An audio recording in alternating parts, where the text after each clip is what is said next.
How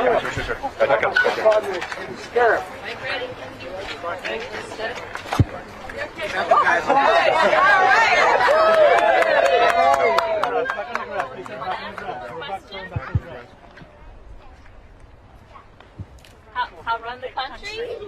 Oh, it's like any other job. Some parts are easy, some parts are hard. Joe, happy Father's Day tomorrow. Thank you. Happy anniversary. You feel like it's hard? When you're president, will you remember me?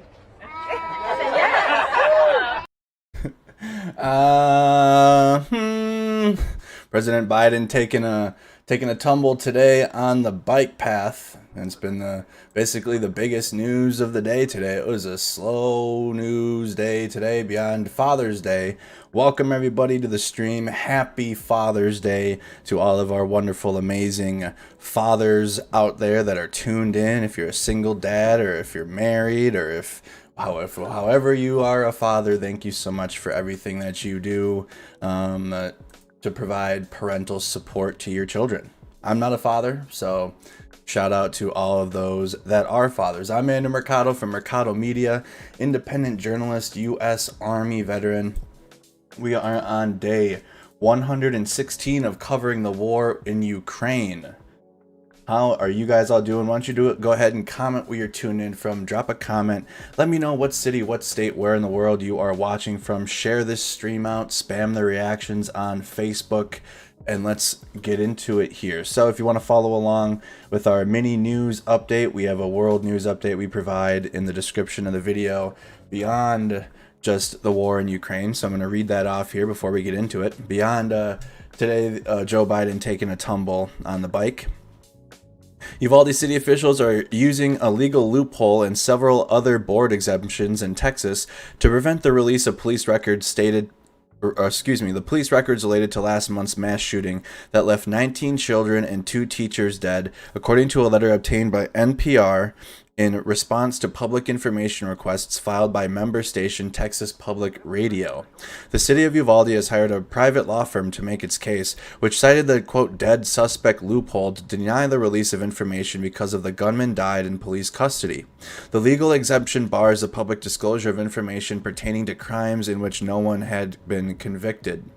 The Texas Attorney General's office has ruled that the exemption applies when a suspect is dead, and that's coming from NPR.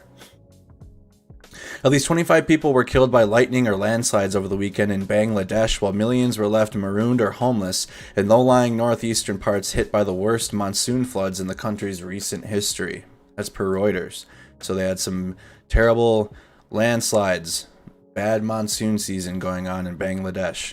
In Nairobi in Kenya, witnesses in Ethiopia said Sunday that more than 200 people, mostly ethnic Amhara, have been killed in an attack in the country's Oromia region and are blaming a rebel group, which denies it. It is one of the deadliest such attacks in recent memory, and as ethnic tensions continue in Africa's second most populous country, quote, I have counted 230 bodies. I am afraid this is the deadliest attack against civilians we have seen in our lifetimes, said Abdul Saeed Tahir, a resident of Gimbi County, told the Associated Press. So that's Associated Press reporting. Yellowstone National Park will partially reopen this week, days after a series of historic floods damaged roads, buildings, and infrastructure throughout the park. In an update posted Sunday, park officials wrote that visitors will be allowed in through the park's 3 southernmost entrances starting at 8 a.m. Wednesday. Entry will be limited by a license plate number system. If you were tuned in last week, we saw the devastation from the floods in Yellowstone National Park that had been taking place, which is sad for me because I have never been there. I still have yet to go to Yellowstone National Park. If anything, this is motivating me more to attend. Maybe I need to do a stream from there. Greek authorities said Sunday they have rescued 108 migrants from a sailboat that was found rudderless and leaking water in the Aegean Sea in near gale force winds. The rescued migrant, 63 men, 24 women, and 21 children, have told authorities their 4 other people are missing. Sailboat missing in Greece. 63 men, 24 women, and 21 children. And that is the latest world news updates for the day. Now we're going to be getting into all of the latest in the war in Ukraine. We're going to do a map breakdown and territory changes between Russian forces and Ukrainian forces and all of the military changes that have happened. And then we're going to do video clip reactions, in which I go through all of the latest posted video clips and combat footage of the day or of the weekend, or if it's not even combat footage, sometimes we come across just news stories or updates from Ukraine, little mini B-roll, just documentary style news reportings. And if you guys do come across any video from Ukraine that you would like me to pull up on stream and go over and react to, just join our Discord server, and you can share the video into our video clip channel on our server. So with that being said, let's get into it here, into the map. This is the map of Ukraine. To the south we have the Crimean Peninsula here, and that is reflected in the dark black border around the peninsula, and the dark black lines mean it's been occupied by Russian forces since the year 2014. All right, so that's 2014. And then you also have the Donbass to the east, which is Luhansk and Donetsk. And those two territories have also been occupied by Russian forces since 2014. Everything else is going to be highlighted in the red lines, and that has been post 24 February invasion. Okay, I need to fix this really quick. I adjusted some of the view of my stream, some of the views. I need to move the alert box. I made the screen a little bigger. There we go. Perfect. All right, so let's get into it. So the red is assessed Russian advances. So the red on the map is going to be territory that Russia holds, and the yellow is going to be claimed Russian control. So this is just claimed. This isn't like official yet. This isn't, this isn't confirmed or verified. It's not 100% within Russian control. It's oftentimes just per one source or per Russian sources. Okay, and then similarly for the Ukrainian side, you have claimed Ukrainian counteroffensives reflected in the blue. So you have red on the map, which is Russia controlled territory within Ukraine, blue for Ukrainian counteroffensives within the country, yellow for claimed Russian control of territory that they've taken. And then just in general, the map, the white space on the map is Ukraine's. Okay, this is their country. Russia is invading it and occupying it. So let's go down the war report. You can find this in the description of our video if you want to read along or follow along. So Ukraine on June 19th, the United Kingdom Ministry of Defense assesses that the Kremlin's continued framing of its invasion of Ukraine as a, quote, special military operation rather than a war is actively hindering Russian force generation capabilities. The United Kingdom Ministry of Defense reported on June 19th that Russian authorities are struggling to find legal means to punish military dissenters and those who refuse to mobilize because the classification of the conflict in Ukraine as a, quote, special military operation precludes legal punitive measures that could be employed during a formal war. The study of war had previously assessed that the Kremlin's framing of the war as a special military operation is compounding consistent issues with poor perceptions of Russian military leadership among Russian nationalists, problems with paying troops, lack of available forces, and unclear objectives among Russian forces. The Kremlin has continued to attempt to fight a major grinding war in Ukraine, with forces assembled for what the Kremlin incorrectly assumed would be short invasion against token Ukrainian resistance. The Kremlin continues to struggle to correct this fundamental flaw in its, quote, special military operation. So the fact that they just haven't outright said, yeah, we're at war with Ukraine, it's like they're trying to hide what their real intentions are, while it's already so obvious what their real intentions are and what they've been doing. It's a full-scale war. It's a full-scale invasion. So the fact that they continue to deny and just call it a special military operation, this is hurting their overall successes. Russia would be having increased successes at this time had they just admitted to it being a war and not try to snowball people. Now try to snow us. Russian authorities likely seek to use war crimes trials against captured Ukrainian servicemen, particularly troops that defended Mariupol, to advance its narratives around the war. Russian sources reported that authorities of the Donetsk People's Republic, which is the DNR, plan to hold war crimes tribunals until the end of August 2022, and that at least one of these tribunals will be held in Mariupol. These tribunals will reportedly be judged in accordance with DNR legislation, which notably allows capital punishment, unlike Russian laws.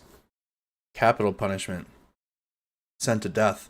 And be modeled on Nuremberg format for war crimes trials. The trials are a sham attempt to try lawful prisoners of war as war criminals and support the Kremlin's false framing of its unprovoked invasion of Ukraine as a denazification operation. So just captured, captured soldiers for Ukraine or whatever that should fall under the prisoner of war laws. They're lawful prisoners of war because in war you will have prisoners from each side, but Russia is going to be trying them as war criminals rather than being lawful prisoners of war, and then use that as their false flagging propaganda campaign as a quote denazification. So essentially, those that were captured in Mariupol are going to be used as propaganda tools. They're going to be used as propaganda tools to further Russia's reasoning for invasion and then killed. Despite the fact that DNR authorities plan to try Ukrainian servicemen in the DNR, a source in Russian law enforcement told state-owned media outlet TASS that the deputy commander of the Azov Regiment and the commander of the Ukrainian 36th Marine Brigade will both be transferred to Russia for investigation and trial. Russian authorities will likely use these trials to strengthen legal controls of occupied areas and further demoralize Ukrainian defenders by setting a harsh legal precedent during preliminary tribunals, as well as advancing the Kremlin's false narrative of invading Ukraine to, quote, denazify it. Key takeaways: concentrated Russian artillery power paired with likely understrength infantry units remains insufficient to enable Russian advances within Severodonetsk. So they still haven't taken full control of the city yet at this time here, as of June 19th. Russian forces continued to prepare to advance on Sloviansk from southeast of Izium and west of Liman. Russian forces are focusing on strengthening defensive positions along the southern axes due to recent successful Ukrainian counterattacks along the Kherson-Mykolaiv Oblast border. Successful Ukrainian counterattacks in the Zaporizhzhia area are focusing Russian forces to rush reinforcements to this weakened sector of the front line.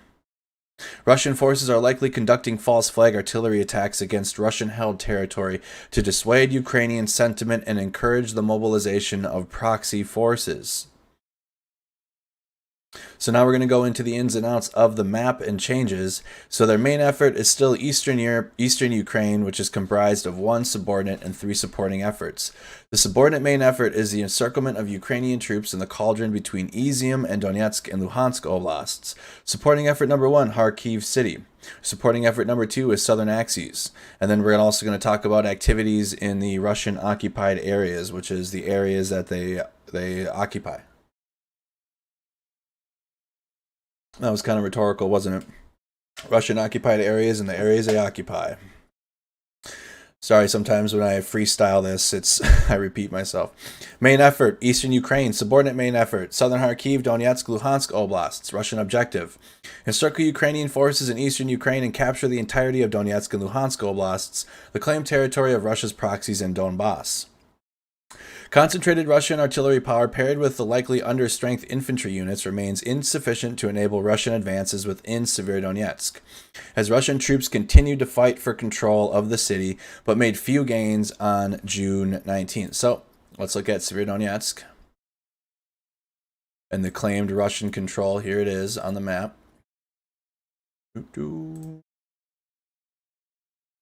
Severodonetsk here, reflected upon in the red circle.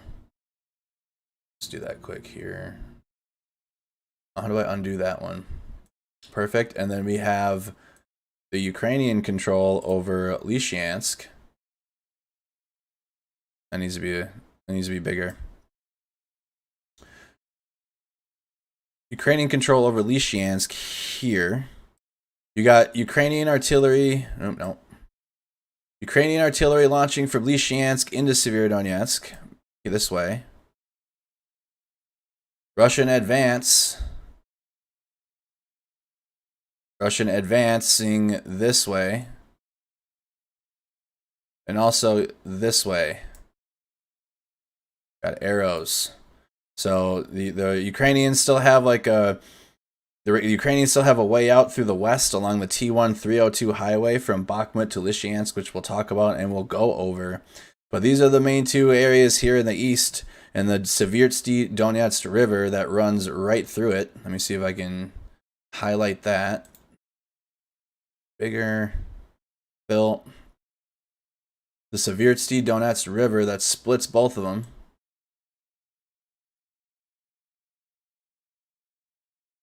It's kind of bigger. Let's see, here's the river. I'll just make it, there we go. Make it look ridiculous, so it's just emphasized.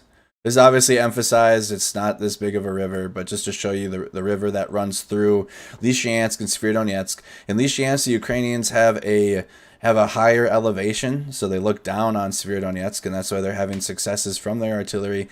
But the Russians have far more artillery in this area, which has been preventing any Ukrainian counterattacks, and gaining territory back within this area is the devastating Russian artillery capability within this area. That's why President Volodymyr Zelenskyy and Western military leaders continue to push for further heavy metal and artillery support for Ukraine.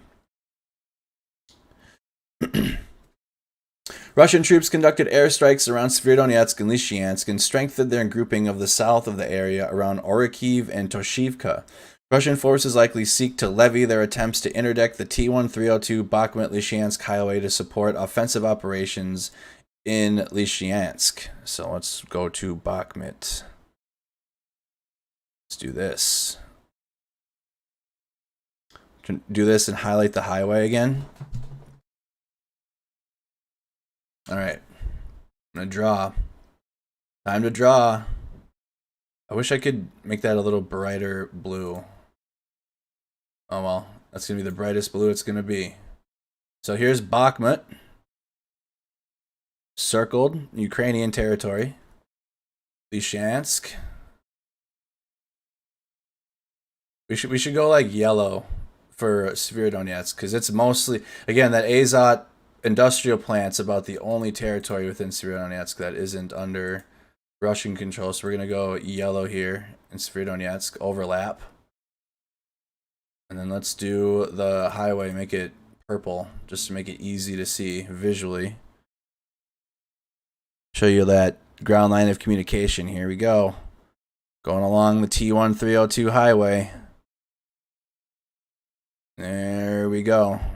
And then it goes right into Lysychansk. So this is the Ukrainian ground line of communication / supply line. And then you also have this one.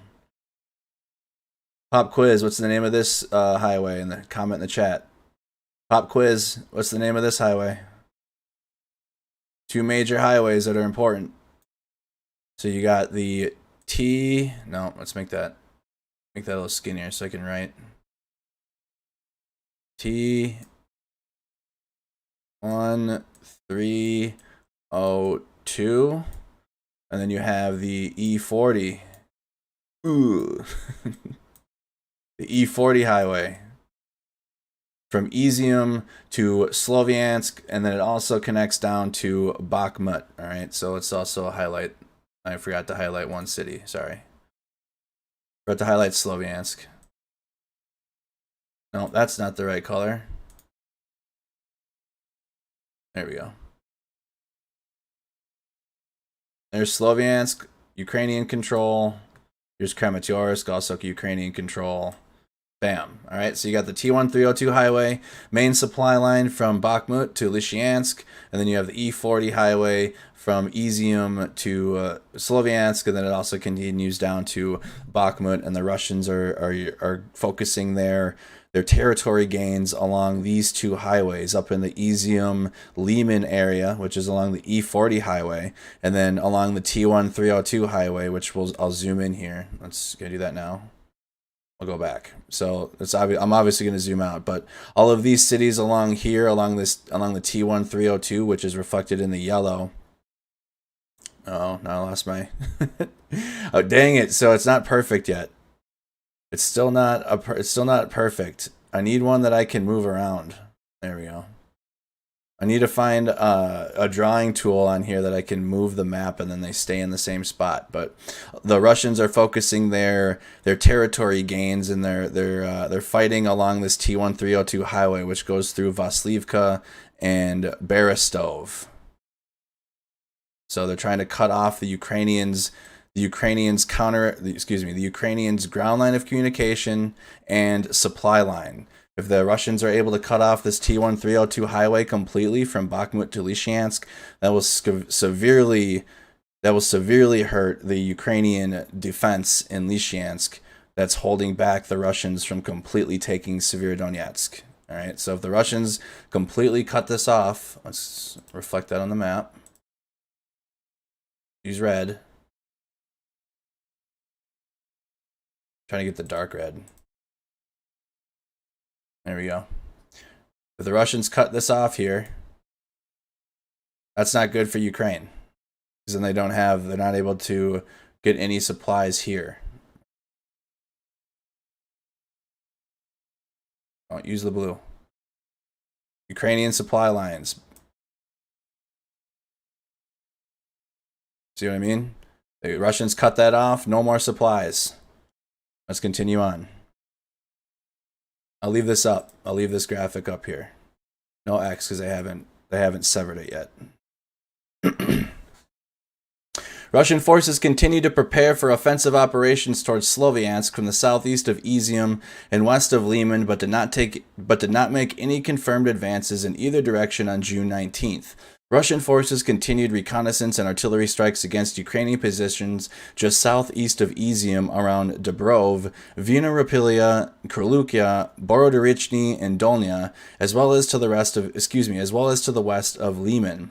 Russian forces continued offensive operations to the east of Bakhmut to interdict Ukrainian lines of communication along the T1302 Bakhmut-Lysychansk highway on June 19th. Russian forces reportedly fought around Nirakov, Mykolivka, and Berestov, and conducted air, artillery, and missile strikes against Ukrainian positions east of Bakhmut near the T1302. Russian forces will likely continue efforts to gain access to the T1302 in order to support operations in Severodonetsk and Lysychansk, especially as fighting in the area has largely stalled and Russian forces are increasingly unable to consolidate control of the city, even with artillery superiority. So we're going to go into supporting effort number 1 in Kharkiv city. So we're going to close this area out. Go over to Kharkiv city. That's up here. Some extra blue on the map. I'm seeing extra blue today.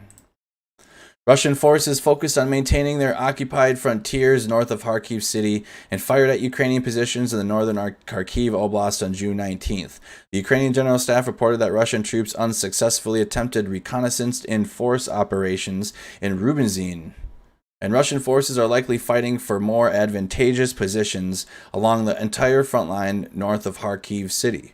Russian forces additionally continued artillery strikes on Kharkiv city and surrounding settlements.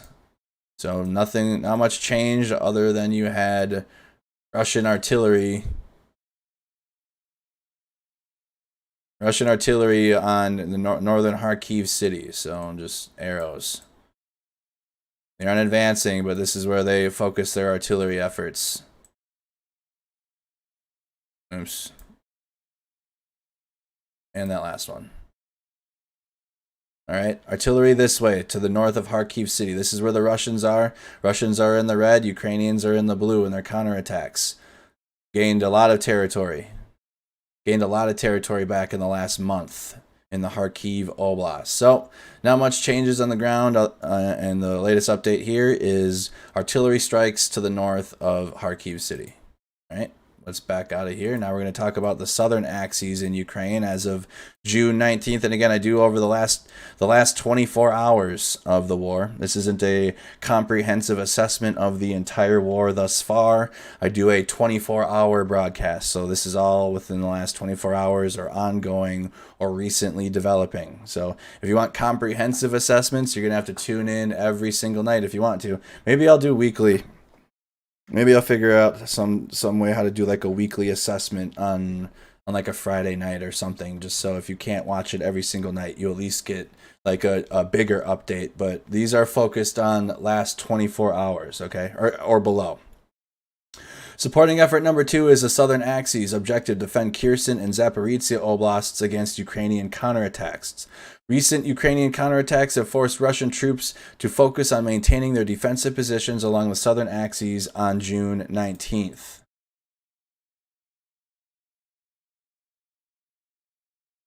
So here we're focusing on the Southern Axis. Mykolaiv. Here's Mykolaiv. I'm going to highlight the cities here. Use some of the counterattack blue. Mykolaiv. And then you have Kherson. See, these are like the cities that are frequently talked about. Let me get some of the red.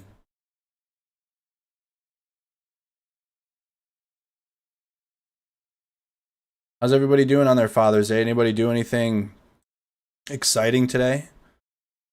Here's Kherson. I was trying to get the red. So trying to keep the colors the same. And then we have Melitopol, Berdyansk, where the ships go. And then to the south is the Crimean Peninsula. So these are like oh, we can actually unhighlight that one. Berdyansk isn't a main one. But here's like the main 3 cities here along the southern axes. And then actually let's zoom out. Let's do this. Change my mind. We're going to zoom out and make it so you can see Zaporizhzhia too. There we go. We're going to do this. We're going to do it like that. Now I'm going to highlight the cities again so you know exactly where I'm talking about. Mykolaiv still in Ukrainian control here.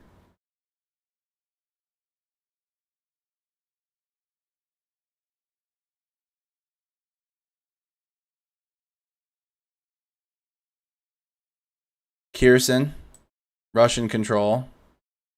Melitopol, Russian control. Mariupol, Russian control. Zaporizhzhia, Ukrainian control. Let's go back up there. There we go. Here's the main cities of focus along the southern axes that we'll be talking about frequently. There you all right. Let me know if you need me to make those bigger or bolder. Bigger or bolder, just comment in the live chat. Recent Ukrainian counterattacks have forced Russian troops to focus on maintaining their defensive positions along the southern axes on June 19th. The Ukrainian General Staff reported that Russian forces in the Kherson Oblast are strengthening their air defense systems in the area, likely in response to continual successful Ukrainian aviation attacks against Russian forces south of Davdiv Brid. Mayor of Melitopol, Ivan Fedorov, claimed that Ukrainian troops are approaching the Kherson Oblast. While the study of war cannot independently confirm the current positions of Ukrainian troops, it is likely localized Ukrainian counterattacks to push back Russian forces, especially along the Kherson-Mykolaiv Oblast border, and Ukrainian forces may be able to further threaten Kherson City in the coming weeks. So you have counterattacks moving this way on the arrows. There we go. They're getting close. Anybody think that Ukraine is going to be able to take Kherson back? That'd be a huge change. That'd be like a huge update if that day comes. So Ukrainian counterattacks from Mykolaiv to Kherson. The last report, they were about 10 to 15 kilometers away from the city. Davdiv Brid, Ukrainian counterattacks, because the Russians continue to move their battalion tactical groups away from their flanks. The 2 flanks from the east that the Russians have is Kharkiv City in the northeast, and then you have Kherson, and you have Kherson here in the southwest, if you will. It's more center south. It's Odessa would be more southwest. But the Russians have moved their battalion tactical groups and their their best soldiers into the east to try to take Severodonetsk and finish the Donbass. That is going to hurt the Russians in Kherson, as the Ukrainians are right on their heels. They're right there, 10 to 15 kilometers away. Russian forces are continuing to accumulate equipment and manpower in central Zaporizhia Oblast, specifically along the Dnipro-Dun-Vaslivka-Orychov line, likely in response to Ukrainian counterattacks. Fedorov stated that Ukrainian forces pushed the Zaporizhia Oblast front line 10 kilometers south. That's here, so this is the front line we're talking about. Let's do a rectangle. Let's do a rectangle, and let's make it like lime greenish. This is like this is where the fighting is going on along the border, and the Ukrainians pushed them back. Oops. So here's what we're talking about here. No, I don't like that.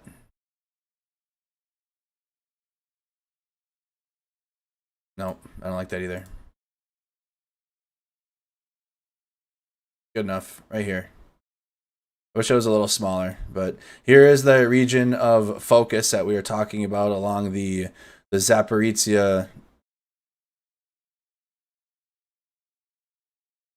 the Dnipro-Dun-Vaslivka-Orychov line. So that's here, just south of Zaporizhia. Back and forth. Ukrainians are gaining ground here, south of Zaporizhia. Let's reflect that with our arrows.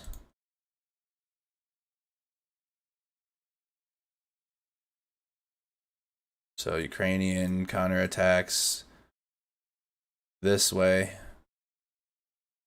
10 kilometers. Very small incremental gains from both sides. And gains back from Ukraine, and then territory gains from Russia. Very incremental as we go here. Russian forces are continuing to accumulate equipment. Read that. Ukrainian officials have previously reported that the Zaporizhia front line shifted 5 to 7 kilometers south, and it is unclear whether Ukrainian forces have advanced 10 kilometers in total or in addition to these earlier advances. So it could be 5 to 7 or 15 to 17. So between 5 to 17 kilometers. That's the lowest, and that's the highest for the ceiling. Between 5 to 17 kilometers. Ukraine's Zaporizhia Regional Administration stated that Russian troops are moving equipment and vehicles from Crimea through Melitopol towards Vaslivka and Poly areas, and that Russian sabotage groups clashed with Ukrainian troops near the Zaporizhia-Donetsk border on June 19th. The Zaporizhia-Donetsk Oblast border. So it'll be Melitopol. So Russian movement now.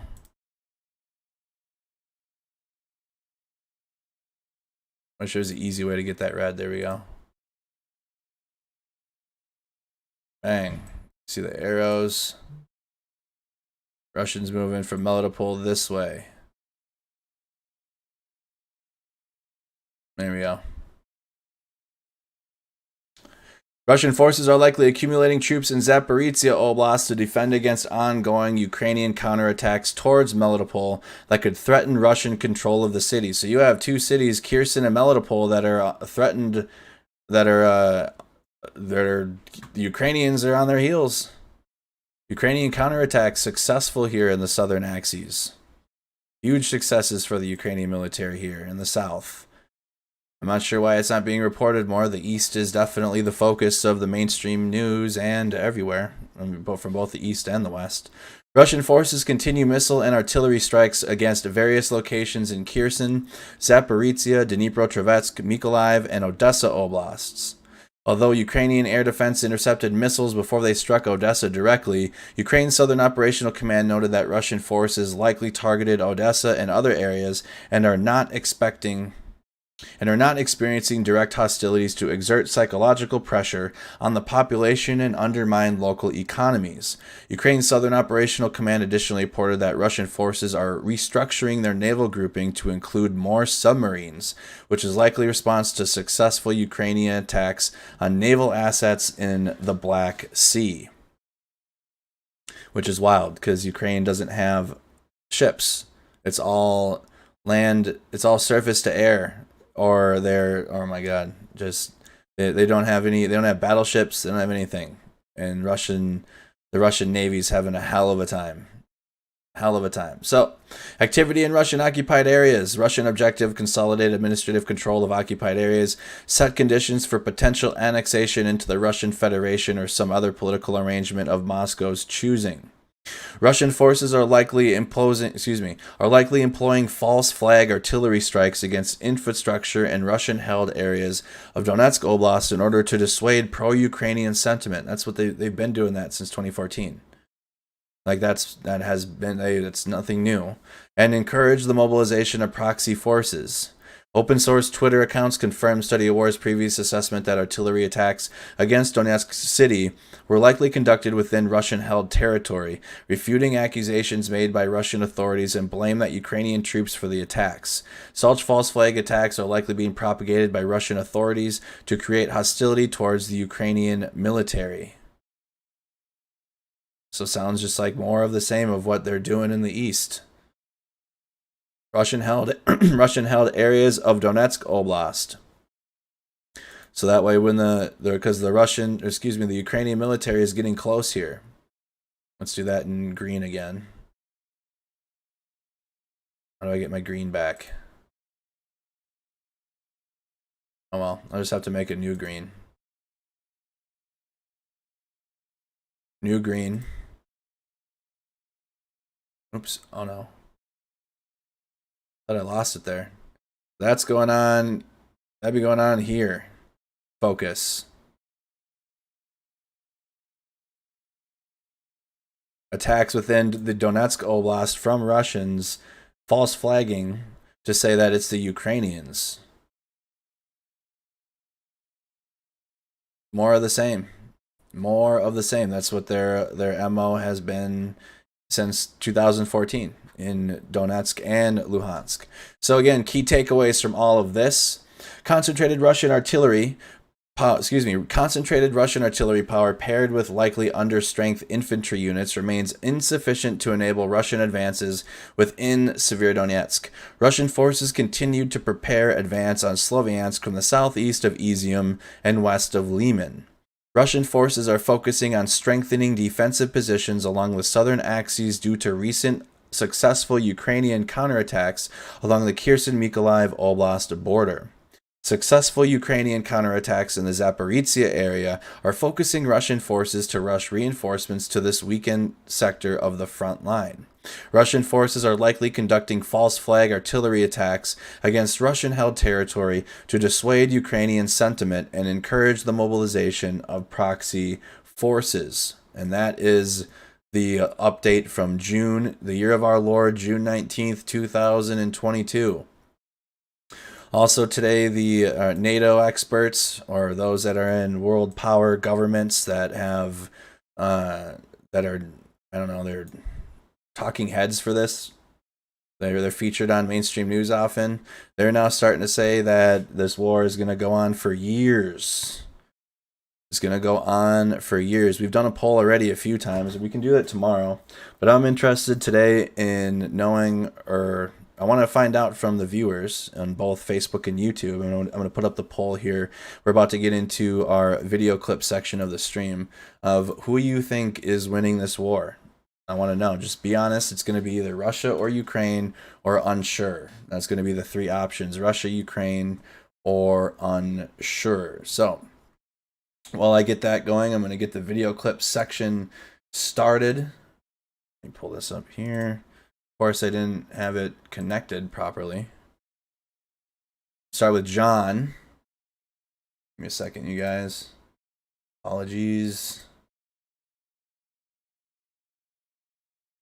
There we go. There's John. So, poll's going to come up in the chat while we listen to John Sweeney. Latest updates. He's an independent journalist. He used to work for the BBC. He does his own work now. He has his own podcast, Taking on Putin. We've been using his diary since the beginning of the war. So here it is. John Sweeney Roar on Twitter. You guys can follow him. The description to his Twitter account is in our video. Diary day 115 of Vladimir Putin's war. The electricity is still on, the internet is still on.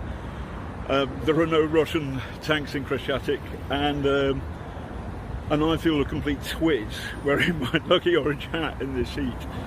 So as you can see behind me, the city feels pretty normal in the early days of the war, during lockdowns ordered under martial law.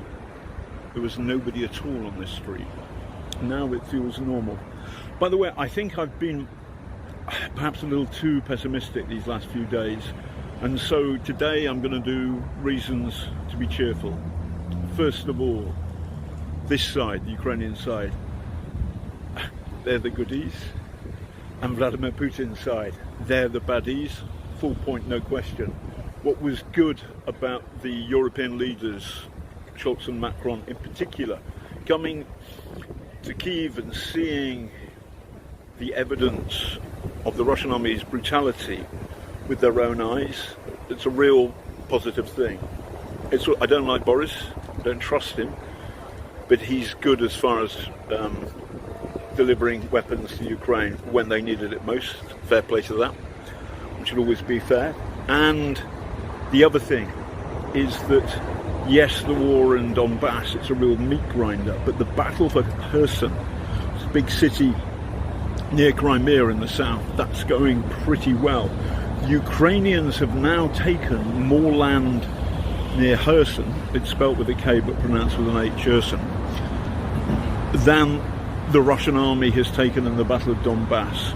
So, good on Ukraine, good on our friends who are fighting Russian fascism, and if you can, spare some money for Ukrainian charities, because, once again, this side of the goodies. Love from Kyiv. So that's from John, day 115, and then his latest update, which was posted 5 hours ago. He said, in Kyiv, the struggle continues. And it goes like this. In English, the struggle continues.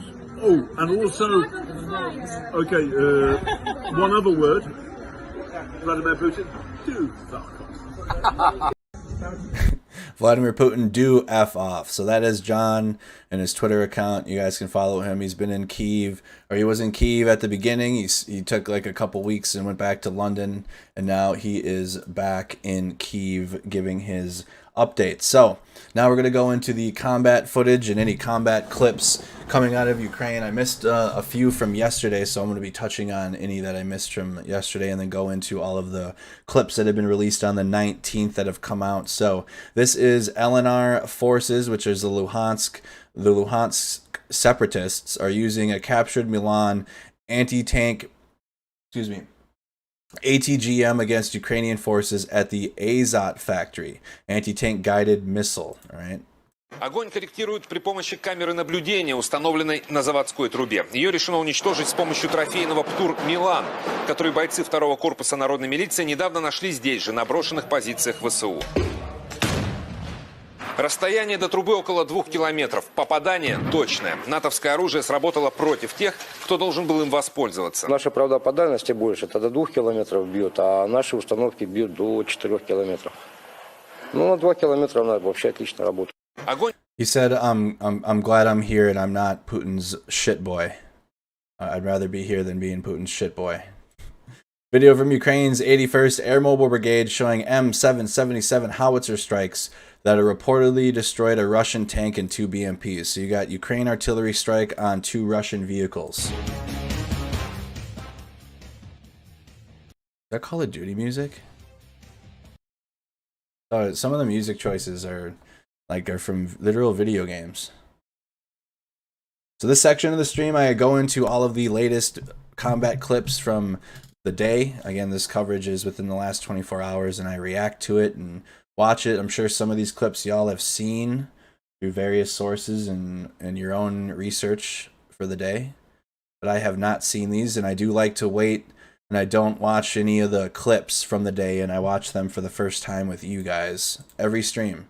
So if I ever look like I'm lost or confused, or if I'm seeing this for the first time, I truly am. I truly am. I want to react to this with y'all.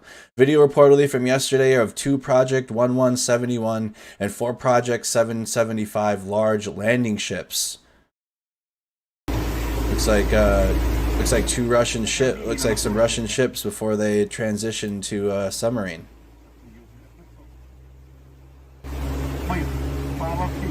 They identify as ships right now.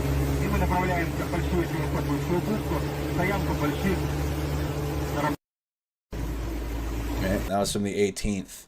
Here you got a Russian Ka-52 Alligator helicopter, the dual rotor one. Looks like it's got a V marking on it.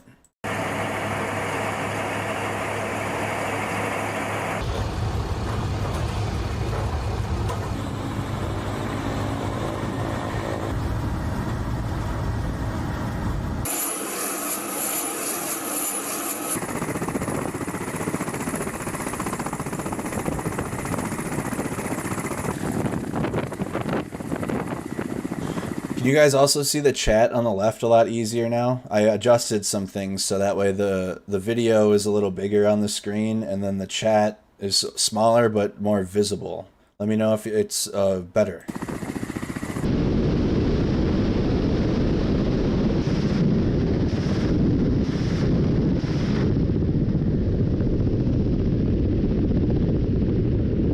Starsky broke this helicopter down, though. I still remember from like a month ago. Operator Starsky. Highly recommend you guys subscribe to his channel if you haven't. I'm sure most of y'all have by now. But if you haven't, Operator Starsky on YouTube.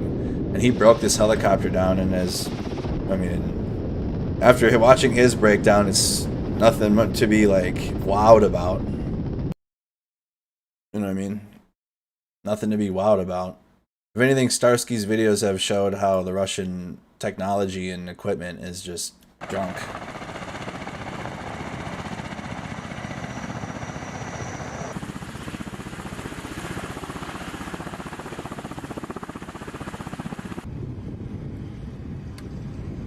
So that's a light video of a Ka-52, probably from Russian Ministry of Defense, the way that was filmed. Video of artillery strikes by Ukraine's 40th Artillery Brigade on 4 Russian BM-21 Grad multiple launch rocket system launchers. So Ukraine strikes on 4 Russian trucks that shoot rockets. All right, so 4 Russian trucks that shoot rockets. Ukraine artillery strikes upon them. Whenever you see MLRS, like those in all caps, just close your eyes and think of the truck that has the rockets on the back. That's like a big rocket truck. Multiple launch rocket system truck.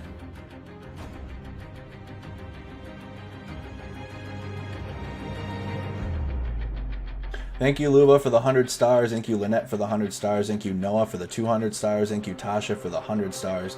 Thank you, everybody, for all your support.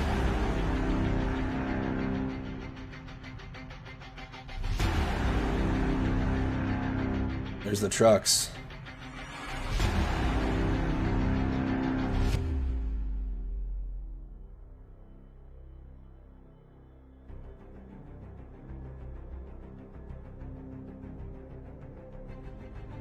One of them's blown up right now.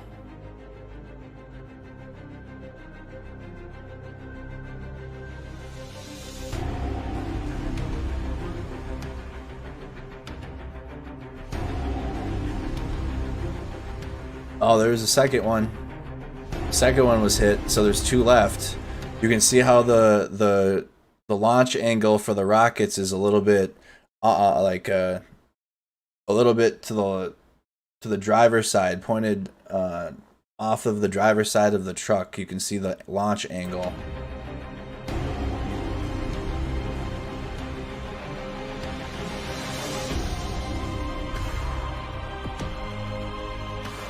I'm seeing 2 of them hit right now.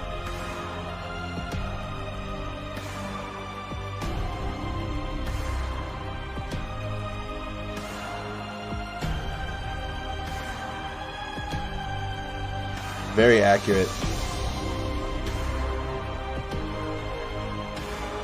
And now this one was hit after the zoom out. this first initial truck here was hit. You can see it smoking.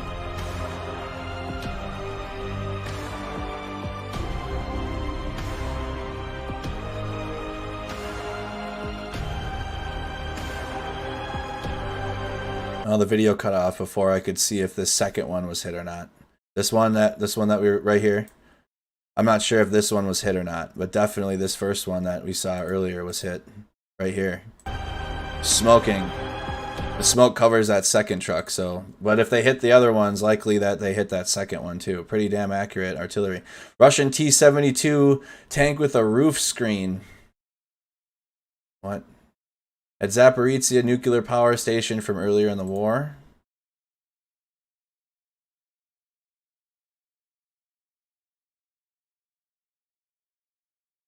I don't get it. A roof screen, like a... Oh, to try to hide it from... It's trying to put the Harry Potter invisibility cloak on. Nope, didn't work. Baraktars can see through those. Video of Stugna P ATGM strike by Ukraine's 24th Mechanized Brigade on an ammunition storage. So, Stugna P video. P's in the chat. P's in the chat from Ukraine. 24th Mechanized on an ammunition storage. Ukraine, or excuse me, Stugna P from Ukraine striking ammo dump. P's in the chat.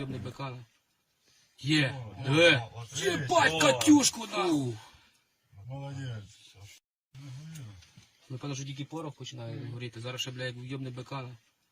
Єбать, Катюшку дав! Big hit right there. Big hit.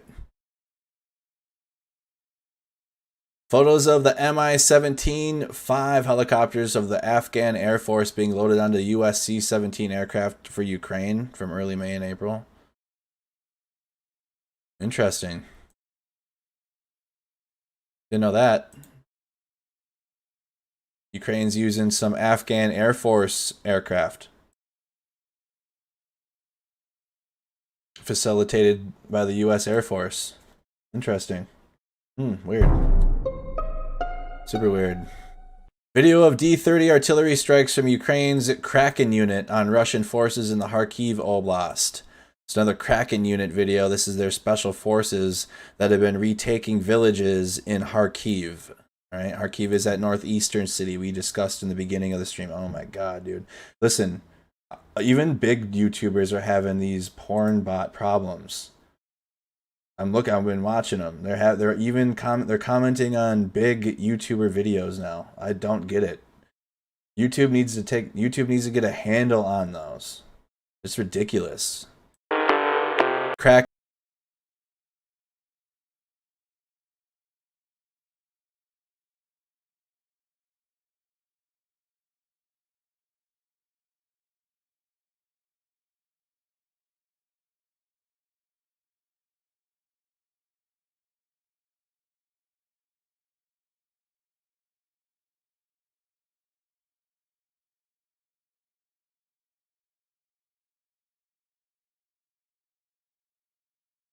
That subscribe button to be able to comment in our live chat or follow us on Facebook to be able to comment. Just helps us try to filter these bots out. Clearly it doesn't work. They're getting through the security of putting the subscriber only emote on.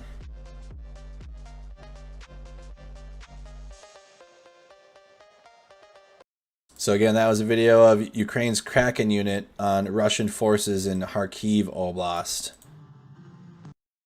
Here you have a Rozgavirda Tiger M in Luhansk Oblast. It's one of the few Russian MRAPs that they have. It says war. Interesting. Wonder if the person that made this got sent to the gulag, because it definitely looks like a pro-Russian post. Parking this thing next to some flowers. Here's a list of equipment provided to the United States by Ukraine. Let's go over it. So, United States security assistance committed to Ukraine includes 1,400 Stinger anti-aircraft systems, 6,500 Javelin anti-armor systems, 20,000 other anti-armor systems, probably like your NLAWs, no, NLAW would be from United Kingdom. United Kingdom makes NLAWs. That was stupid. I don't know what other anti-armor systems we'd send. Maybe our M2. What other U.S. anti-armor systems do you guys think? Comment in the chat. Over 700 Switchblade tactical unmanned aerial systems, 126 155mm howitzers, and 260,000 155mm artillery rounds. 108 tactical vehicles to tow 155mm howitzers. 19 tactical vehicles to recover equipment. High mobility artillery rocket systems and ammunition. 20 Mi-17 helicopters. Hundreds of armored high mobility multi-purpose wheeled vehicles. 200 M113 armored personnel carriers. An AT-4, yeah. Those they're is the U.S. phasing into a new armored personnel carrier? We have to be. They're getting rid of those. Those were the worst. Those were the worst. 7,000 small arms, over 50 million rounds of small arms ammunition. So that'd be like your 5.56. 5.56 rounds, 50 million rounds. 75,000 sets of body armor and helmets. 121 Phoenix Ghost tactical unmanned aerial systems. Laser guided rocket systems. The Puma unmanned aerial systems. Unmanned coastal defense vessels. 22 counter artillery radars, 4 counter mortar radars, 4 air surveillance radars, 2 Harpoon coastal defense systems, M18A1 Claymore anti-personnel munitions, C4 explosives and demolition equipment for obstacle clearing, tactical secure communication systems, thousands of night vision devices, thermal imagery system, optics, laser, and range finders. So like your sights, those are very important. Commercial satellite imagery services, so like Nexstar or Maxar Technologies, probably that satellite Maxar. Explosive ordnance disposal protective gear, CBRN protective equipment, so that's like your full your suit, your chemical, biological, radiological, nuclear. You got like gloves. It's like a big rubber suit and like a gas mask. Medical supplies to include first aid kits, electronic jamming equipment, field equipment, and spare parts. Funding for training, maintenance, and sustainment. That's included in the package, in the most recent aid package to Ukraine. FSB Special Purpose Center Alpha reportedly killed in Ukraine. So you got some FSB officers killed from Russia. Here you got Thunder thermal optics on a Rozgavirda Spetsnaz PKM. So this is this thing's battery powered scope. High powered, battery powered. I only ever got to work with one in my time in the military, and it was on a PAZ 13 system. And I had to qualify on a what the fuck was it? Oh Jesus. Oh. I'm having a mind blank. What the hell was it? A 240 Bravo. Come on. I had to qualify with it on a 240 Bravo, but some people in our unit had to qualify with it on a 50 cal. It was a 50 cal, the SAW, and the 240 Bravo, and I got the 240 Bravo, which out of those three, that 240 Bravo was my favorite one to use. Footage from Ukraine's National Guard showing the aftermath of those artillery strikes on a Russian MTLB. Oh, that's copyrighted. Strikes on a Russian MTLB.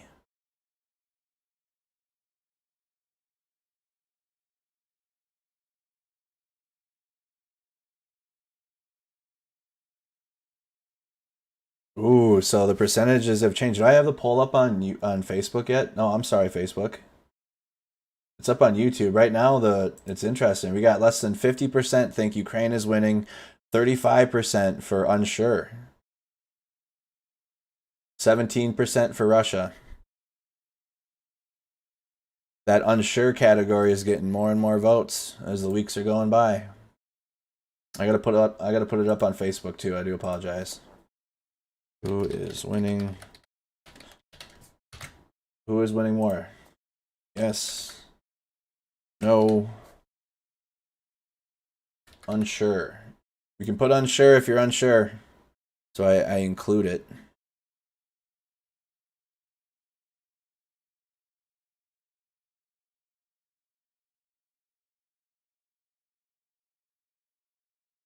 Facebook's so glitchy, dude. Such a glitchy social media app now. Oh, now it's been. Video of a Russian cruise missile strike in the Kharkiv Oblast from a few days ago. So you got a strike from a few days ago in Kharkiv. Cruise missile.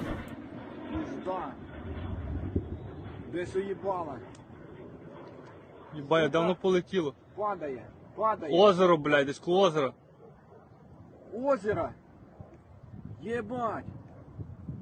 Alright, Facebook, poll should be activated for y'all now. Ебать. Сука, там все наши, блядь. That's a dumb question. I did it wrong. Снимай. Пизда. Десь уебало. Ебать, давно полетіло. I gotta fix that poll now. It came up wrong. Come on, Facebook. Who is winning? That's not the options I put. And unsure. Alright. Озеро, блядь, десь коло озера. Озеро. Ебать. Снимай. Ебать. Сука, там все наши, блядь. You guys might have to come over to YouTube and vote. Honestly, like, what is going on? Error performing. Oh my goodness. Listen, you might just have to come over to the YouTube channel, y'all. It's being so glitchy right now. Might have to go over to the YouTube channel and vote in the poll. Video from Ukraine's 40th Artillery Brigade showing artillery strikes on a concealed Russian tank. So you got Ukraine's 40th artillery strikes on a Russian tank. Summary. I'm trying to fix this. So silly, dude.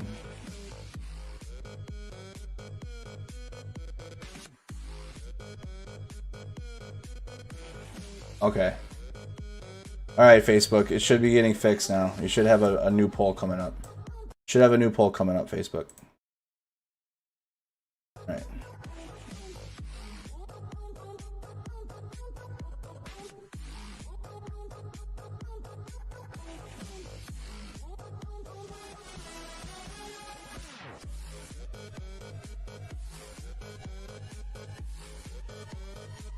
I'll include the numbers on Facebook, Deborah. There we go. All right, poll's good.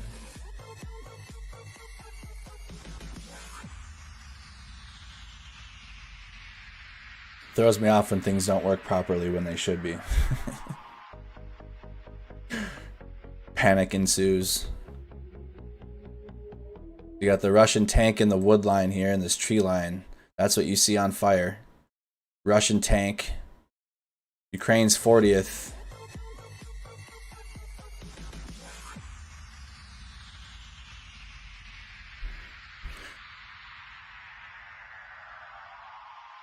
Continuing on. Here you got a video of a mortar or artillery strikes on Russian troops in a house.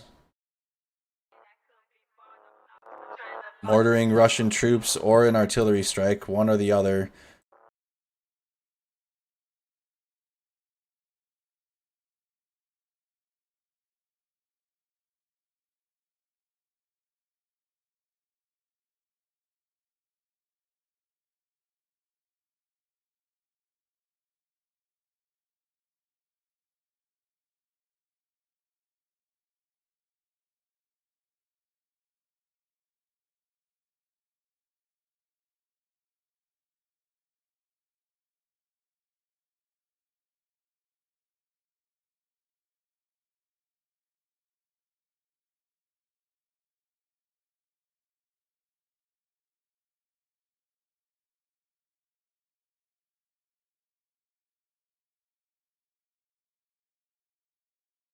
Oh, they just all ran out and went and hid as fast as they could. Wow. You can see them already start to run.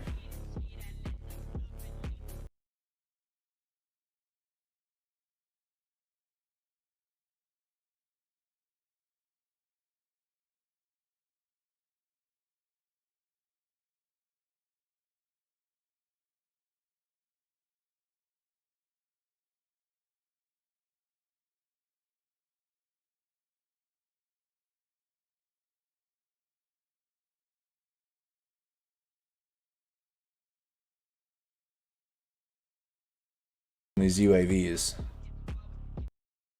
Incredible footage. A DNR BTR-80 with cope cage.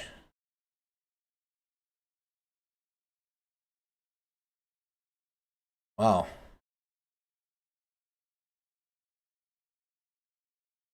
Fully caged out. It's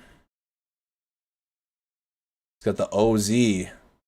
Got the O and the Z on there.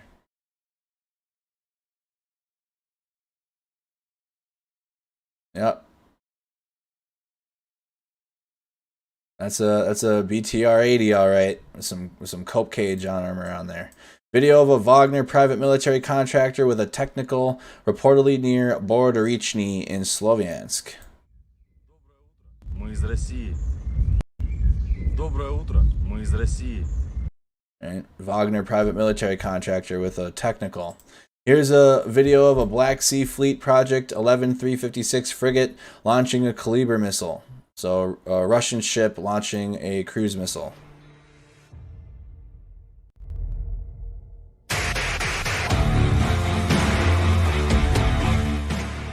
Cleverly edited.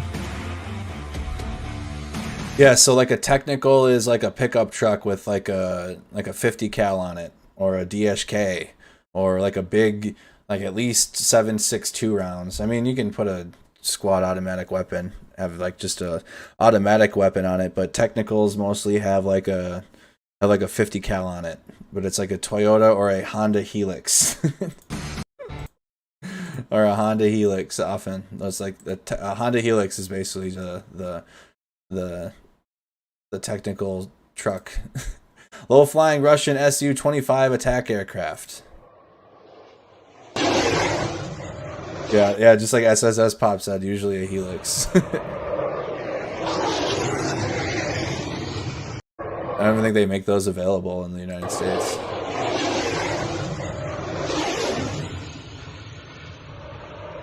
Low-flying, super low-flying Russian Su-25s. Here's a photo of Wagner private military contractors in Mali. That's not Ukraine. Video reportedly showing Russian TOS-1 Alpha thermobaric multiple launch rocket system strikes on a house in Verkhny Saltiv with Ukrainian soldiers. So you got a Russian strikes on Ukrainian soldiers in a house. So you saw a Ukrainian strike on Russian soldiers in a house. Here is Russian strikes on Ukrainian soldiers.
Alright, we're good.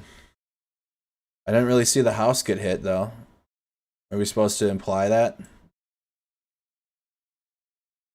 There's a sure as a big explosion. Oh yeah, okay, so look at there's the house in the smoke.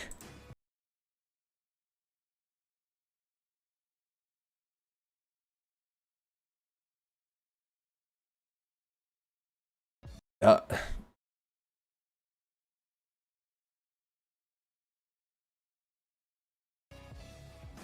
yeah, I don't know. Does it hit the house or does it look like it hits before it? This is the house that's like the little window of clear in the smoke here directly is that house that we saw the Ukrainians stack into. So there's definitely strikes all around it. This hit to the northeast of it.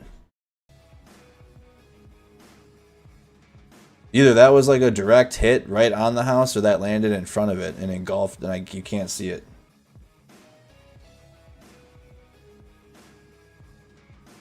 One more time.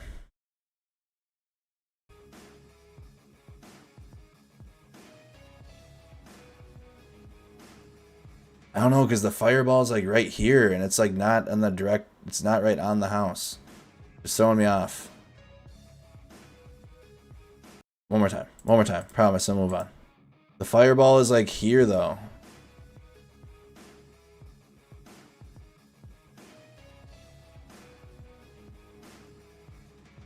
Comment what y'all think in the chat. I'm undecided. I can't tell if it hit the house directly or if it hit around it. And then obviously the UAV doesn't go into it and try to figure it out. Maybe is there more?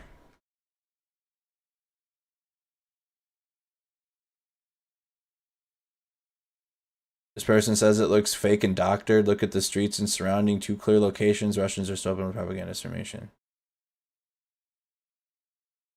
Huh? Look at the streets and surrounding? What do you mean?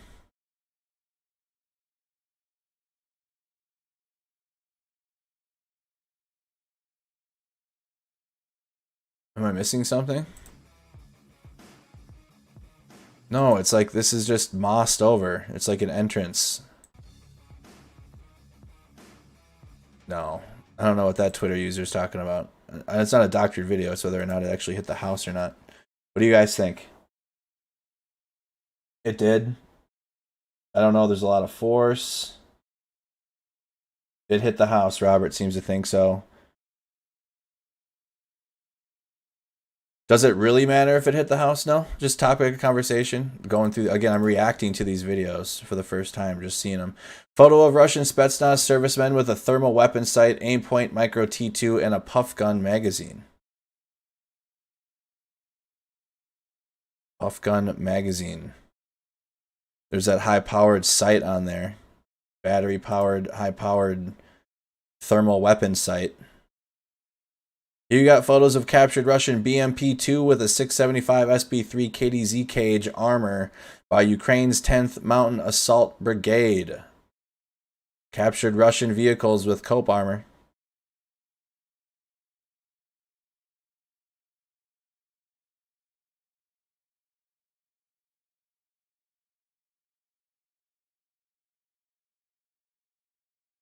Caged up.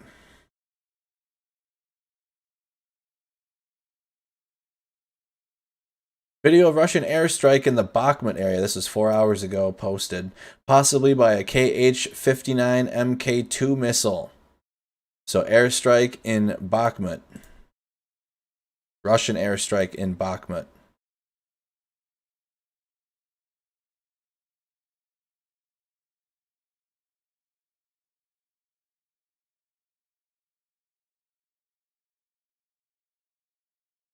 All right, here you got a Russian BMP-1AM destroyed by Ukrainian paratroopers. So a Russian BMP destroyed by Ukrainian paratroopers. That's copyrighted.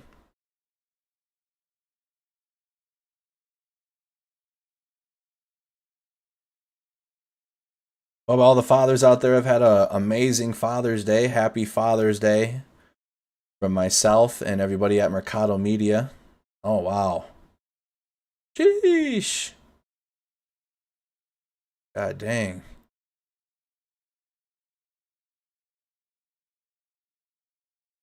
Why do they have to put audio? Why do they have to put music over it? Is there like an original without the music?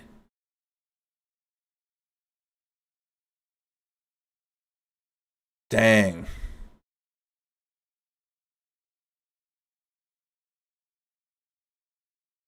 Russian BMP destroyed by Ukrainian paratroopers. Had a turret pop. Turret pop. Hold on. Video of destroyed Russian BMP. Oh, is this the... Okay. Here's the after. In a slideshow format.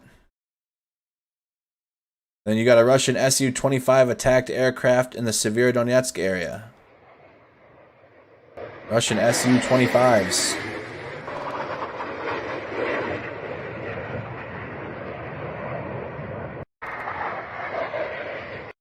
Here you got video of a Russian BMP 1 a.m.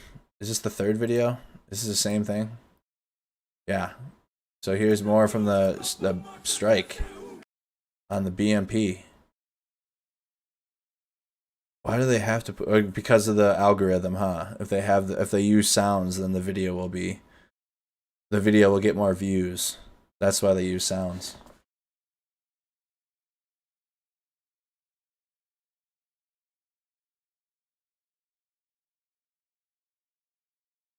Look at all the equipment that got scattered. All the pieces of that BMP all over the place. Sheesh.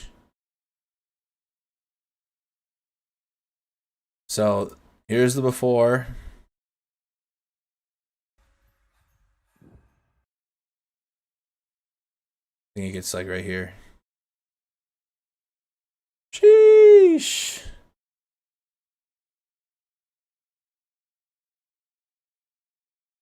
Big explosion on this BMP, and then here's the after.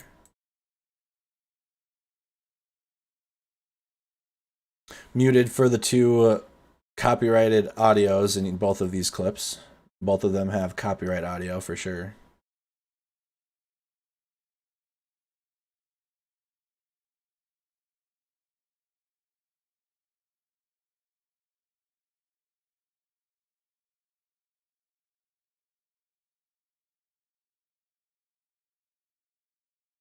There it is.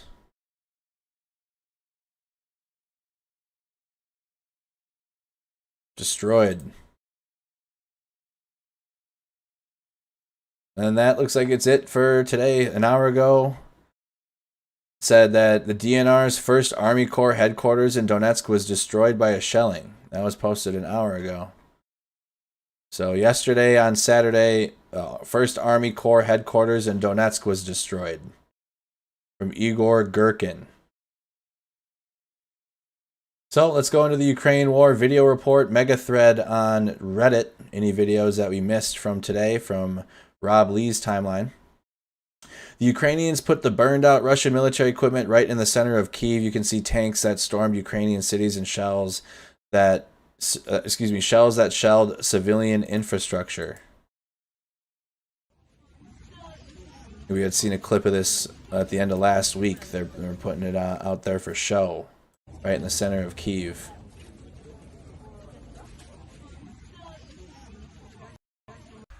Just seen that.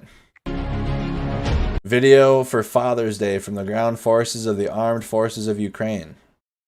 Nice Father's Day video.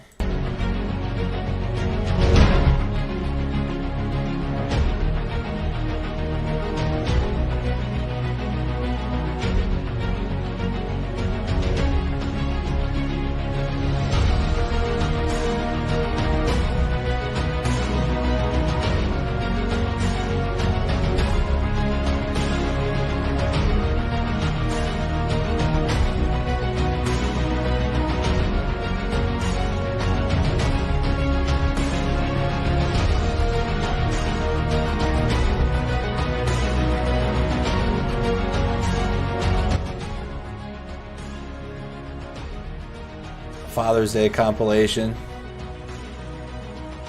Ukrainian soldiers.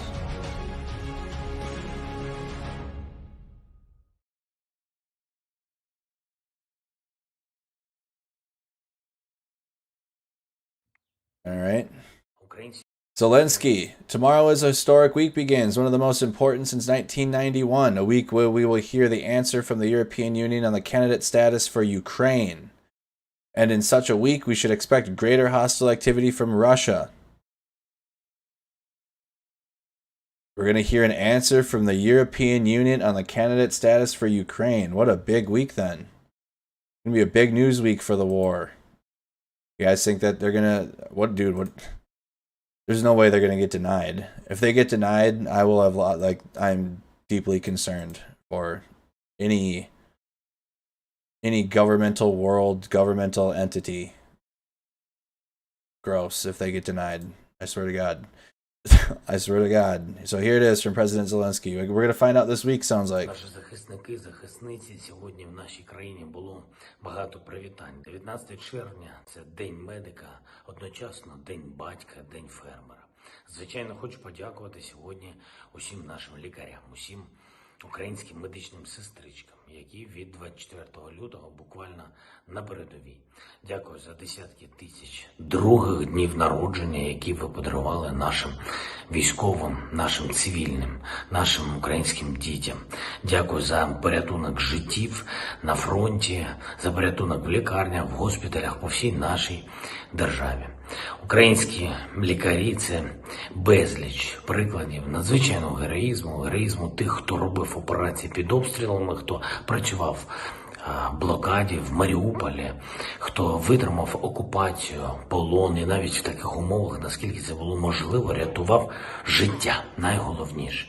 Хочу подякувати сьогодні нашим фермерам, тим, хто обороняв свої громади, навіть голіруч, коли зупиняв російських військових, хто попри війну забезпечив посівну кампанію, тим, хто навіть кого розвали тракторними військами, коли вони забирали російську трофейну техніку з поля бою. І зараз, коли Росія заблокувала наш експорт через чорноморські порти, увесь світ побачив, хто такі насправді українські фермери і чого варта праця нашого агросектору. А вже ж хочу подякувати і усім батькам України, усім, хто виховав своїх дітей просто хорошими, порядними, сміливими людьми, які захищають державу, роблять все, щоб допомогти своїм ближнім пройти час війни. Українська сміливість, яка так надихає світ, українська свобода, яка посилює свою всю Європу, можливі лише тому, що українські батьки, матері виховали саме таких дітей з розумінням, що таке цінності, здатними бути справжніми героями. Завтра починається справді історичний день, тиждень, коли ми почуємо відповідь від Європейського Союзу по статусу кандидатства для України. Вже майже позитивне рішення Єврокомісії. Наприкінці нового тижня буде відповідь Європейської Ради. At the end of the week, he says. Я думаю, для всіх очевидно, що від 91-го року було небагато настільки доленосних рішень для України, як очікуємо ми зараз. І я впевнений, що інтересам всієї Європи відповідає тільки позитивне рішення. На тижні будуть нові мої звернення, зокрема і до європейців. Використаю кожну можливість, щоб захистити європейську перспективу для України, для кожного з нас, і щоб зібрати для нас нових прихильників. Очевидно, що варто очікувати від Росії посилення ворожої активності спеціально показово саме цього тижня. І не тільки проти України, але й проти інших країн Європи. Ми готуємось. Ми готові. Попереджаємо партнерів. Окупанти накопичують сили на Харківському напрямку, в Запорізькій області, знову обстрілювали нашу паливну інфраструктуру, хочуть погіршити ситуацію з пальним. Безумовно, будемо і на це відповідати. Продовжуються наджорстокі бої на Донбасі. Російська армія застосовує там найбільше артилерії, найбільше наступальних сил, але Сєвєродонецьк, Лисичанськ, Авдіївка, Красногорівка та інші найгарячіші точки, вони тримаються. Люди такі у нас тримають. Тримається наша армія, і я вдячний усім, чия сила сьогодні – це наша перемога завтра. Вічна слава кожному і кожній, хто воює за Україну, воює міцно. Слава Україні! So President Zelenskyy talking about Father's Day in Ukraine, talking about the end of the week. We're going to hear an answer on the candidate status for Ukraine in the European Union, and then also talked about the resiliency of the Ukrainian soldiers in the East. New York Prepper, been watching you for a little while now for Ukraine coverage. Keep up the great work. Nice to see someone who is not a Putin worshiper covering the war. I know I've been seeing more and more like parroting the Russian narrative. There's a few good ones though. I'd recommend definitely the Enforcer, obviously, and then the Speak the Truth and John Sweeney. There's 3 non-Putin sources right there, non-pro-Putin sources you can continue to tune into. The West must prepare to continue supporting Ukraine in a war lasting for years, NATO's chief has warned. Secretary General Jens Stoltenberg said the costs of war were high, but the price of letting Moscow achieve its military goals was even greater. All right, latest BBC, or is it just... Let's see what type of report this is. This is an opinion piece. I'm going to cancel it, but we'll see what it is. If it's on the ground reporting in Ukraine interviews, then we'll listen. But if it's just their own talking heads, then I'm going to go to the next video. Leaders are warning the war in Ukraine could last for years and sustained support will be required to defeat the Russian invasion. Britain's Prime Minister Boris Johnson, who visited Kyiv on Friday, has set out a 4-point plan to supply weapons and economic assistance. And as fighting continues around the eastern cities of Severodonetsk and Lysychansk, NATO's political chief Jens Stoltenberg has warned the West must prepare for the fact that it could take years. He said we must not let up in supporting Ukraine, and it should do so even if the costs are high, not only for military support, also because of rising energy and food prices. And that's going to be very hard for the United States. Like, I think that this is opinion time for me, right? Harmony, welcome to the Bite Size on the Snack Squad, on the Mercado Media YouTube channel. It used to be Snack Squad, now it's Mercado Media. I have a feeling that in the midterm elections coming up, and then obviously our presidential election, because this war is going to continue into the next presidential election in the United States. It's just going to.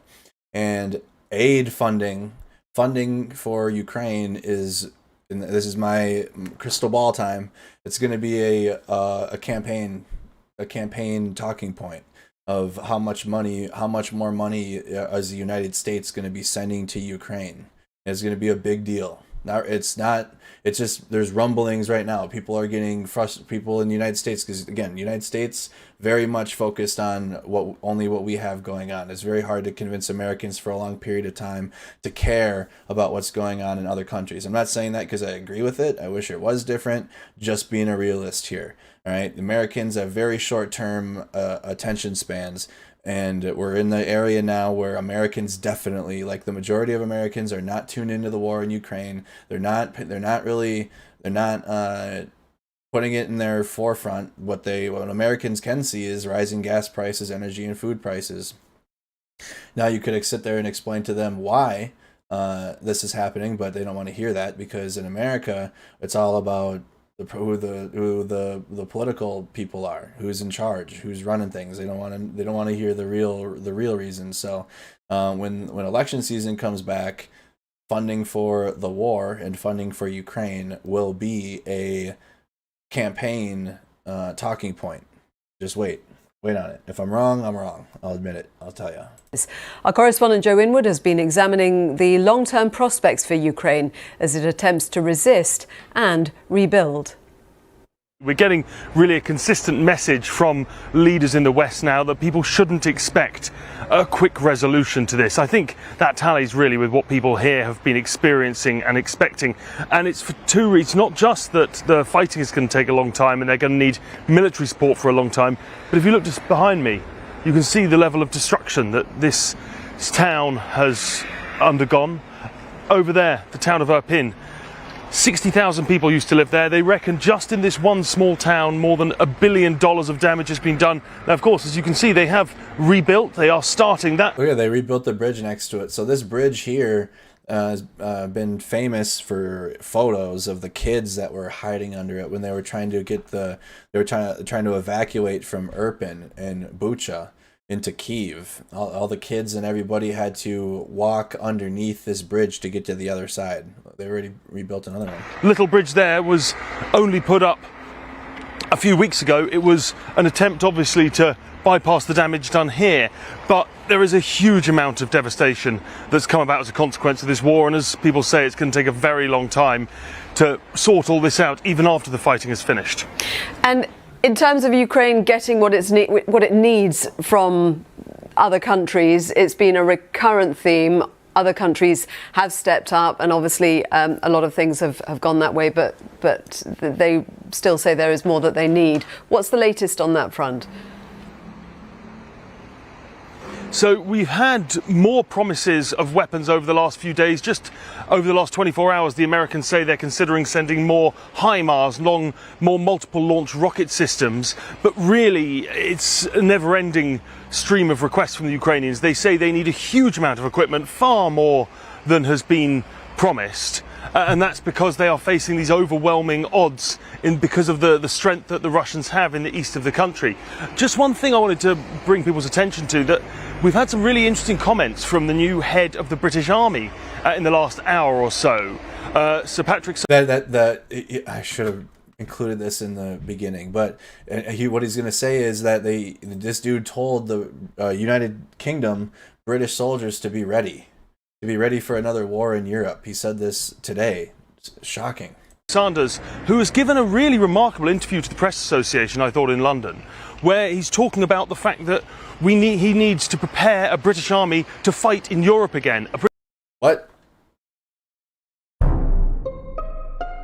British army. I did hear that today. I heard that one. That can fight alongside its allies to defeat Russia. Really quite bellicose language from the new head of the British Army. He's only been in the role a short period. So we mustn't read too much into this, but it was really quite striking language. Joe Inwood report. Yep, I did hear that. Can I pull that up? I wonder if that's part of the clip. Oops, that's really loud. Do apologies. I wonder if I can find that clip. Maybe it's on YouTube. UK, see this. UK troops. British troops must prepare to fight again. Of defense spending, right here. This guy. That Ukraine must not lose. Ukraine must not lose on behalf of the whole of the West. Let's begin by talking really loud. About what Boris Johnson has written in the Sunday Times. He says we have to steel ourselves for a long war. How do we do that? Well, Boris Johnson is absolutely right as far as that is concerned. I think, dare I say it, there are two groups who are disappointed at how long this war has taken. One is the international media, and the second is Vladimir Putin. I think both had rather anticipated, rather like the Six-Day War of 1967, that this war would be done and dusted really rather quickly. But actually, of course, as we've all seen, it is not turning out that way. Indeed, many Ukrainians would say it's not just been sort of 112, 113 days. Actually, this war has gone on already since 2014. So Boris Johnson is absolutely right that this is going to be a long conflict, and we've got to prepare for a long conflict, and everybody is going to have to carry some of the pain. Now, of course, Ukrainians are dying in large numbers in their military. Many civilians have died, but all across Western Europe and the Western world, we're all having to carry some of the pain as household prices rise, energy supplies are difficult. And we're all having to carry some of the pain, as I said. So Boris Johnson is right to condition people to know that this conflict is going to go on and there are going to be significant implications for us all. Let's talk about the training of troops, this plan to train up to 10,000 soldiers every 120 days. Is that realistic, and how would that be done? Well, it's certainly ambitious. It'll be realistic if the ambition can be turned, obviously, into reality. But the fact of the matter is that Ukrainians have shown huge spirit, but they have been lacking in equipment, in ammunition, and indeed in training. So I think it's a very reasonable proposition for Boris Johnson in preparing the West to realize that this is going to be a long conflict. But it's a long conflict that's going to be fought by the Ukrainians, and therefore we have an obligation to help them deliver at the top of their game, and that means training. So I don't know how these plans are going to be operationalized, but the ambition to provide them weapons, ammunition, and better skills, I think, is perfectly reasonable. And perfectly reasonable. I'm trying to find the part where he says that. I am trying to find. Maybe I need to find the timestamp. Ukraine, stark language, and a hot war. I'm going to share this into our Discord server. I'll find the timestamp of that and then talk with you guys about it on the next stream. I don't want to spend too much time searching for something while I'm live. I can't stand doing that. It is the worst. But I'm going to share this video to our video clip section, and that is what the BBC report was referencing, that entire little podcast. We don't have time to sit and watch a whole podcast episode. All right. Preparing for a European war. How Ukrainian women a Babashushka Z became Russian propaganda icon? Grandmother with the Soviet flag. In Russia, she is known as Babushka Z and has become one of the main symbols of support for the war in Ukraine. It all started with this video back in April. Babushka walks towards two Ukrainian soldiers. They offer her some food. Then they take the flag off her and stamp on it. So the woman, feeling insulted, gives back the food. My parents died for that flag, she says. For the Kremlin, this was propaganda gold dust, a rare example of a Ukrainian who regrets the collapse of the Soviet Union and looks at Russians as liberators. Within days, Babushka started to appear everywhere in Russia. Murals, drawings, clothes, toys, bumper stickers, poems and songs. These type of people need symbols, don't they? These types of people. They need symbolism and this type of garbage. Dedicated to her. Russian officials even unveiled a statue of her in Mariupol. Oh my God. In a small village near Kharkiv, we tracked down Babushka. Her name is Anna. Это флаг мира и любви. И пускай никто не думает, что это для пролития крови. We show her photos of her fame, and she is gobsmacked. Here's a photo of you trampling on the Ukrainian flag, my colleague tells her. Боже упаси, я люблю знамена наші. Я думаю, що не стоїть мене так величати, підвішувати. Я проста християнинка. Я от ці знаменитості я не розумію. So why did Anna greet Ukrainian soldiers with a Soviet flag? She says she confused them with Russian soldiers. Я радувалась Росії, то що вона прийде і не буде воювати з нами, що опять соєдинимося ми, Росія, Україна, Білорусія, що будемо. Do you support what Russia is doing in Ukraine? Нет. Как я можу підтримати, якщо мій народ погибає? Моїх дітей вигнали, аж внуків і правнуків аж у Польщу. Це страх, страх і ужас. That is Anya's home, and here, just outside, you can see shells fired by the Russians. So even though in Moscow she's become a star and a symbol of supposed Russian liberation, her village has not been spared by Vladimir Putin's forces. They use the shit out of her, though. Her likeness and everything. I think it's the way Russian propaganda works. They just make everything one-dimensional.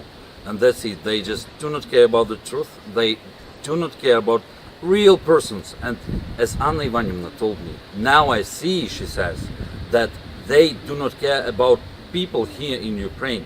They care only about our lands.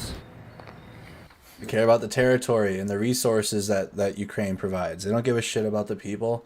The garbage that Russia's promoting about the people in the east, they don't give a shit about them. They're the ones that are blowing them up. Anna is being attacked. And there wouldn't be any Ukrainian counterattacks killing civilians if Russia didn't invade Ukraine. Online. All her neighbors shun her. Do you regret becoming a symbol in Russia? Звісно, лучше не будь знаменитим, щоб потім не попрекали тобі чим-то. Як мені зараз попрекають, що я предатель. As we say goodbye to her, Anna tries to give us her beloved red flag. I don't want any trouble, she says. I don't want people to ever use it against me. Try to give up the flag. Dang, what a shitty situation. They used the hell out of her. What was He it? says she confused them with Russian soldiers. Я радувалась Росії, то, що вона прийде і не буде воювати з нами, що опять соєдинимося ми, Росія, Україна, Білорусія, що будемо. Do you support what Russia? Her reasoning's interesting, though. Russian soldiers. Я радувалась. He I did. was just happy that Russians would come and fight with us.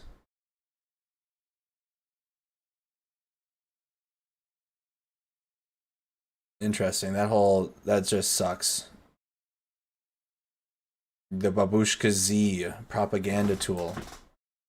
Anna. Her reasoning is a little like, why would she be happy that the Russians came? This has to be in the east then with the separatists.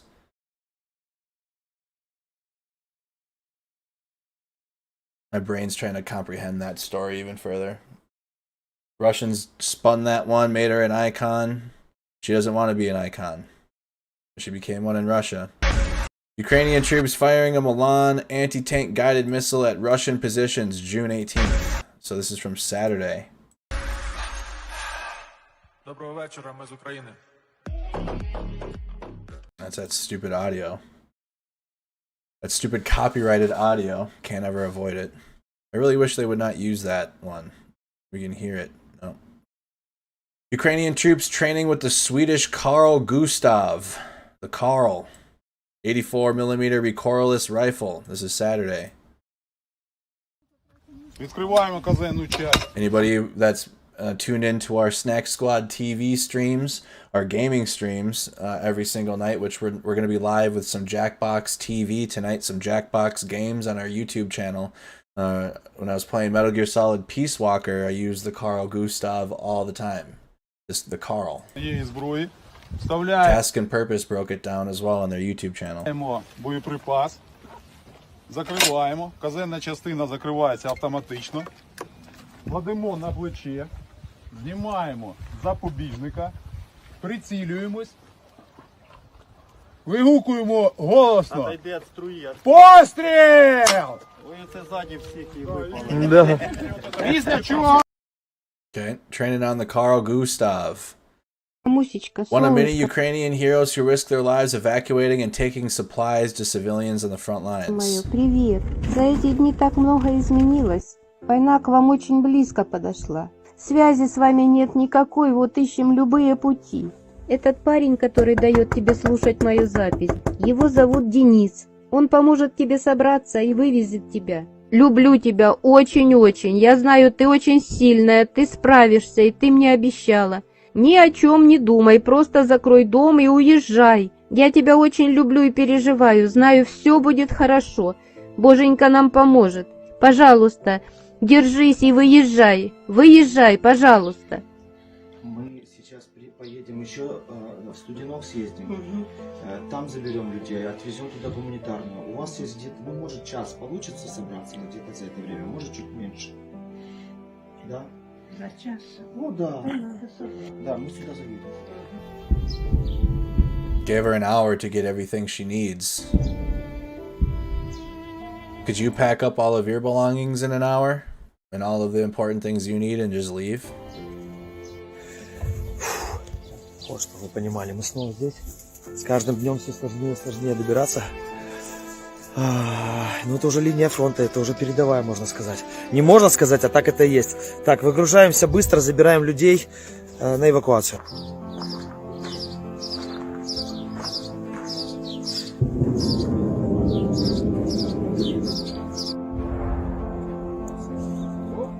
Давайте быстренько. Давайте, давайте, уже жарко становится.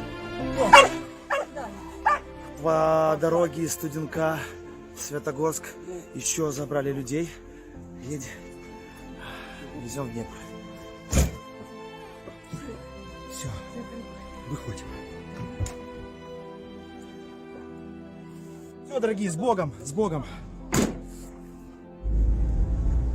Wow.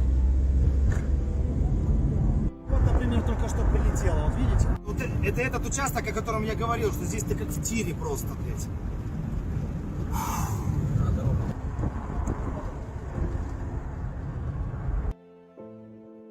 How do you start a new life at that age? A new life. Здрасте, забирайте сестренку. Підемо хоч кофе поп'єте, підемо. Ну куди нам їхати треба? Днепр, все, доехали. Довезли бабушку. Фух. Все, всех довезли. Спасибо.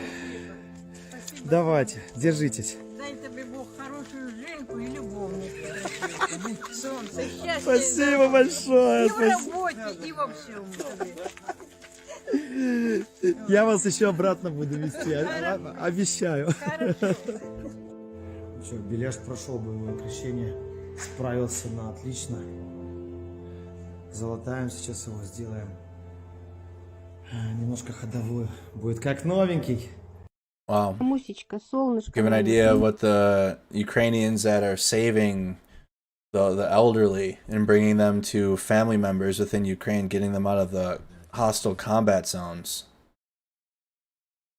Ministry of Defense of Ukraine thanks Sweden for the Carl.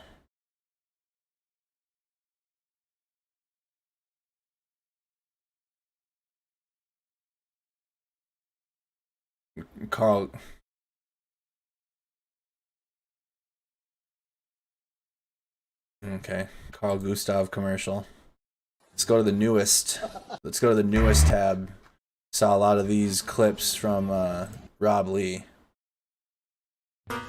Here is 20 minutes ago. Terra unit cleaning Kherson from the invaders. The Terra unit. Hey, the Ukrainians are 10 to 15 kilometers right outside of Kherson. That's that southern Axis city. One of the first cities that Russians took in the invasion. I think the passportization, Russification plans are going to be halted, and you Russians are going to have to focus on defending that territory that they've taken. Ukraine's close.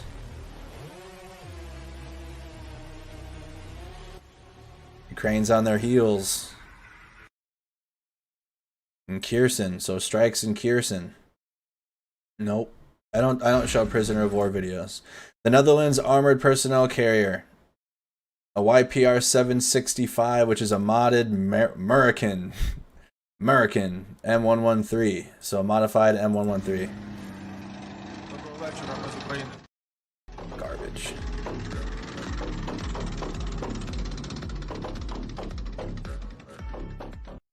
I think the US is sending them all of them. Or the US is just getting rid of all of our M113s. Here you got interesting old footage from the beginning of June, so a couple weeks ago, of the Sinetsky Bridge from Lysychansk to Severodonetsk and the eve of the destruction of the bridge of the artillery fire. So I don't know if you guys remember, we talked about 3 bridges that were destroyed by Russia from Lysychansk to Severodonetsk, and this is a video of one of the bridges getting blown up over the Severodonetsk Donetsk River. That's that river to the east.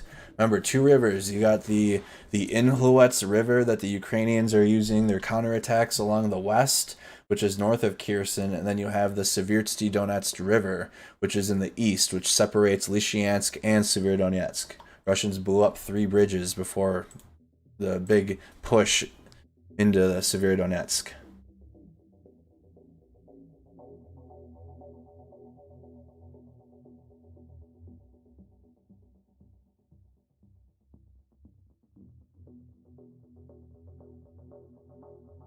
Debris all over the bridge. That bridge was hit, like on the top. It's amazing there's even a path. Amazing that bridge is standing. Look, there's a guard shack right there. Who remembers the bridge stream we used to watch when the invasion was going? So when the invasion began, it's now turned into like a summary type stream for the day. But when the invasion was going, this channel, we were watching what was going on in the country live. And we had a bridge camera from a CCTV footage watching the Territorial Defense Force, whatever village defense force that they had at the time, and they were guarding a bridge, the Lumbee Bridge. Lubny. Where is Lubny?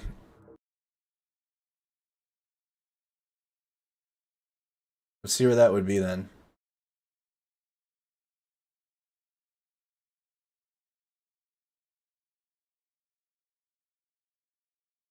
Lubny, Ukraine. This is where our bridge was. Nope, it's not in. It's still not in Russian territory. It wouldn't be in Russian occupied territory.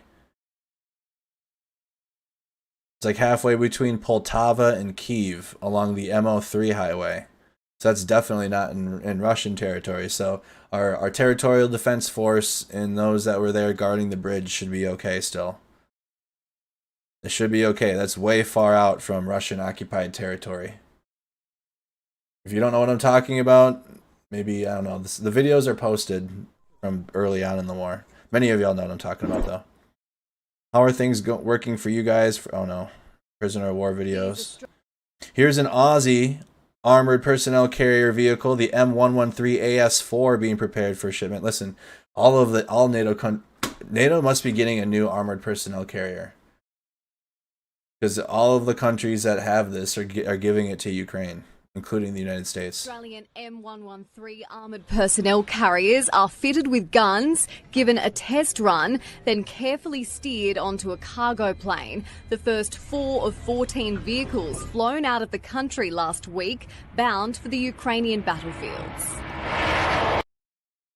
Having a smoke break at the burn barrel for these Australian M113 armoured those look way better than American M113s, though. Personnel carriers are fitted with guns, given a test run, then carefully steered onto a cargo plane. The first 4 of 14 vehicles flown out of the country last week. 4 of 14, so they're going. Equipment's going. They're using this Antonov airplane to ship the Caesar howitzers from France as well. So you got Caesar howitzers, and then you have Australian M113AS4s being transported to Ukraine.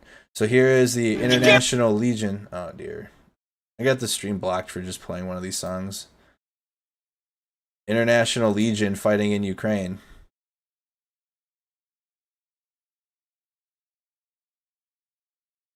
But more of these videos coming out. So you got the Americans, British,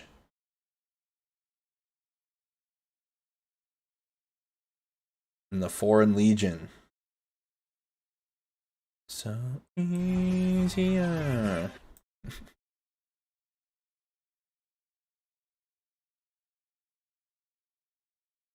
The AC/DC song last week got the video temporarily blocked.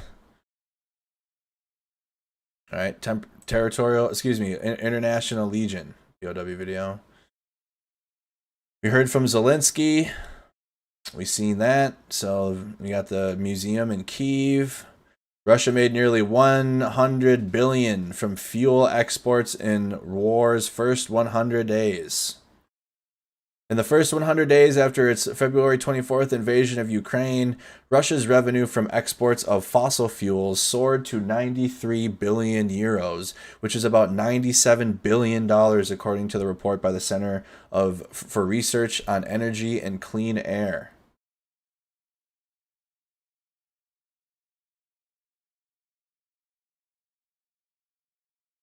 Interviewing Russian citizens about the losses of war? What's this about?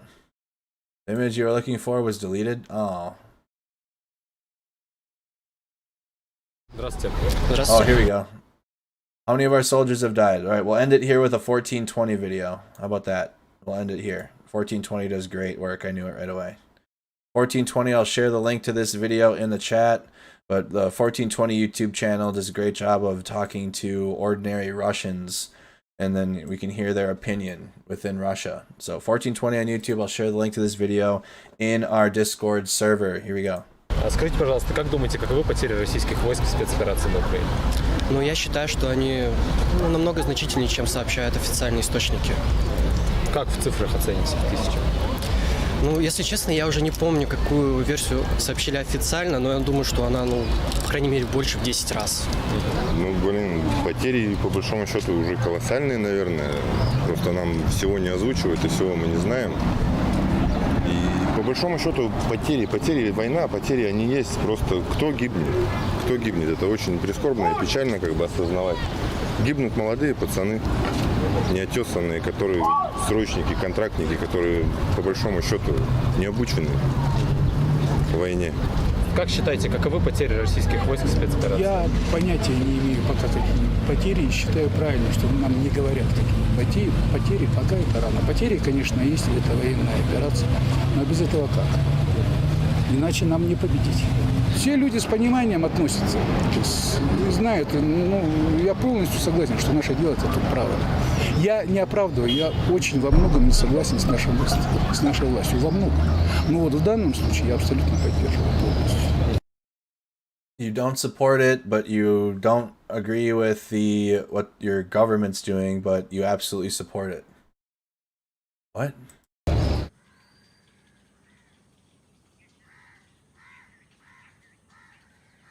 Oh, let me read this then. This person was blocked. This person was censored, so they avoid the gulag. It seems to me that it's more than the official numbers by the Ministry of Defense. I think it's very difficult for an ordinary person to imagine the number of the deceased. Ну, я так думаю, что если их туда отправляют, в саму Украину, и как я разговаривал с очевидцами, кто участвовал в этих боевых ситуациях, некоторые люди даже не видели самих украинцев, просто попадали под обстрел, так же, как пушечное мясо, говорят они. Еще больше слышал разговоров то, что продвижение российских войск еще сильно не прошло в Украину. Даже часть Украины мы не смогли захватить, сама Россия. Но у меня есть друг, который там участвовал, из 43 человек у них.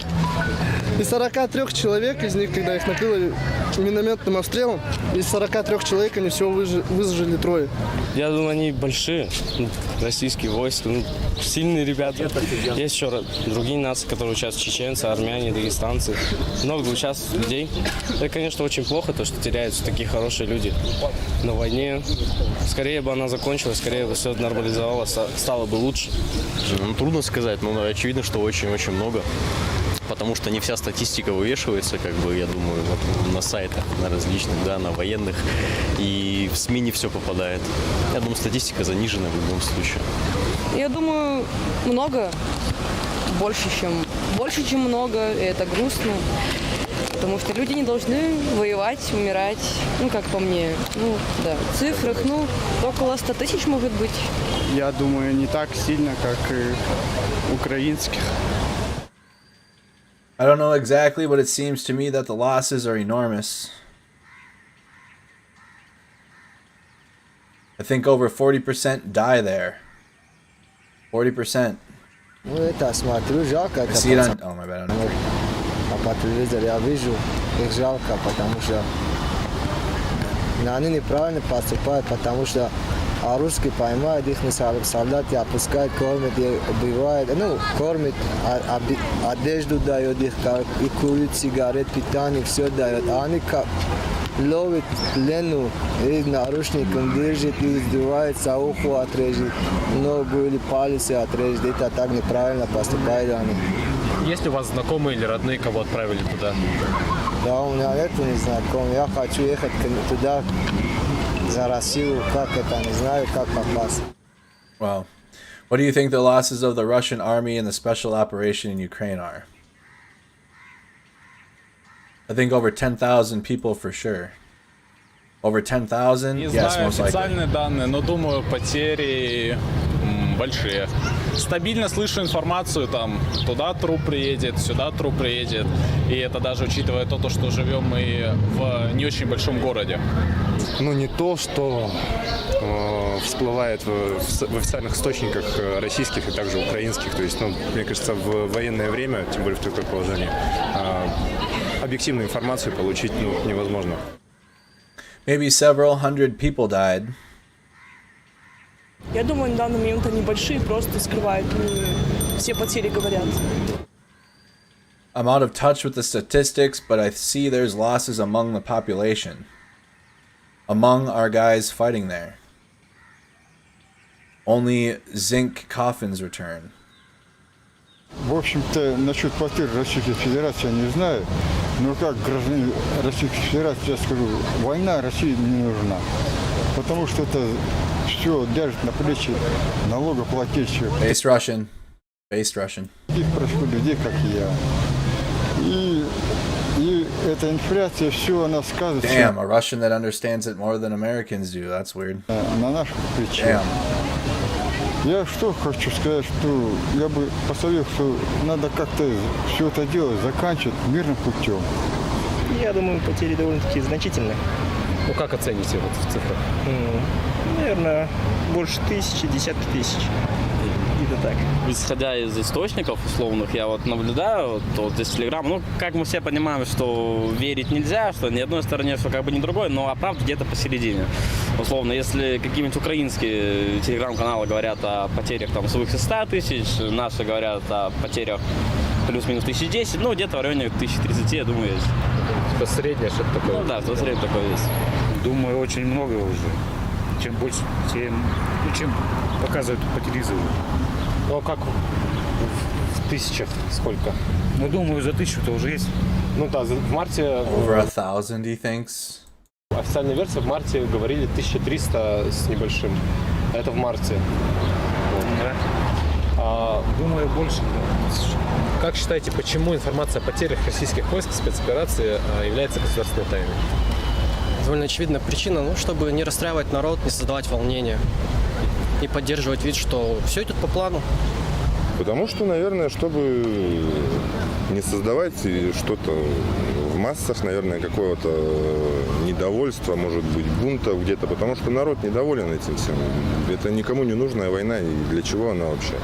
И то, если это будут озвучивать, то есть это будет все равно создавать какой-то резонанс в Based Russian. Based Russian. обществе, и все равно найдутся те, кто будет не согласны с этим. Ну, то есть во избежание всяческих, волнений, конечно, массовых народных. Ну, значит, они не хотят выдавать, сколько войск погибает для этого. Сохранят в тайне. Потом выяснится уже к концу, там, через лет 5, сколько уже пропало. Так же, как и при афганской, чеченской войне. Ну, я думаю, здесь просто больше этическая сторона вопроса какая-то. То есть, может быть, чтобы родственников не тревожили, там, лишнюю там боль не доставлять. Ну, по моему мнению, просто бред какой-то. Ну, то есть, почему не выставить эту статистику? Если как бы они об этом говорят, что это спецоперация и открытая спецоперация, никто этого не скрывает, то если уж как бы их считают, ну, не пушечным мясом, а какими-то героями, которые там были, то почему бы как бы не почтить их памяти и не выставить всю статистику, все подвиги. Good point. Why not show the feats, right? It's direct contradiction from the Kremlin. It's no good for a Russian to know how many people died there.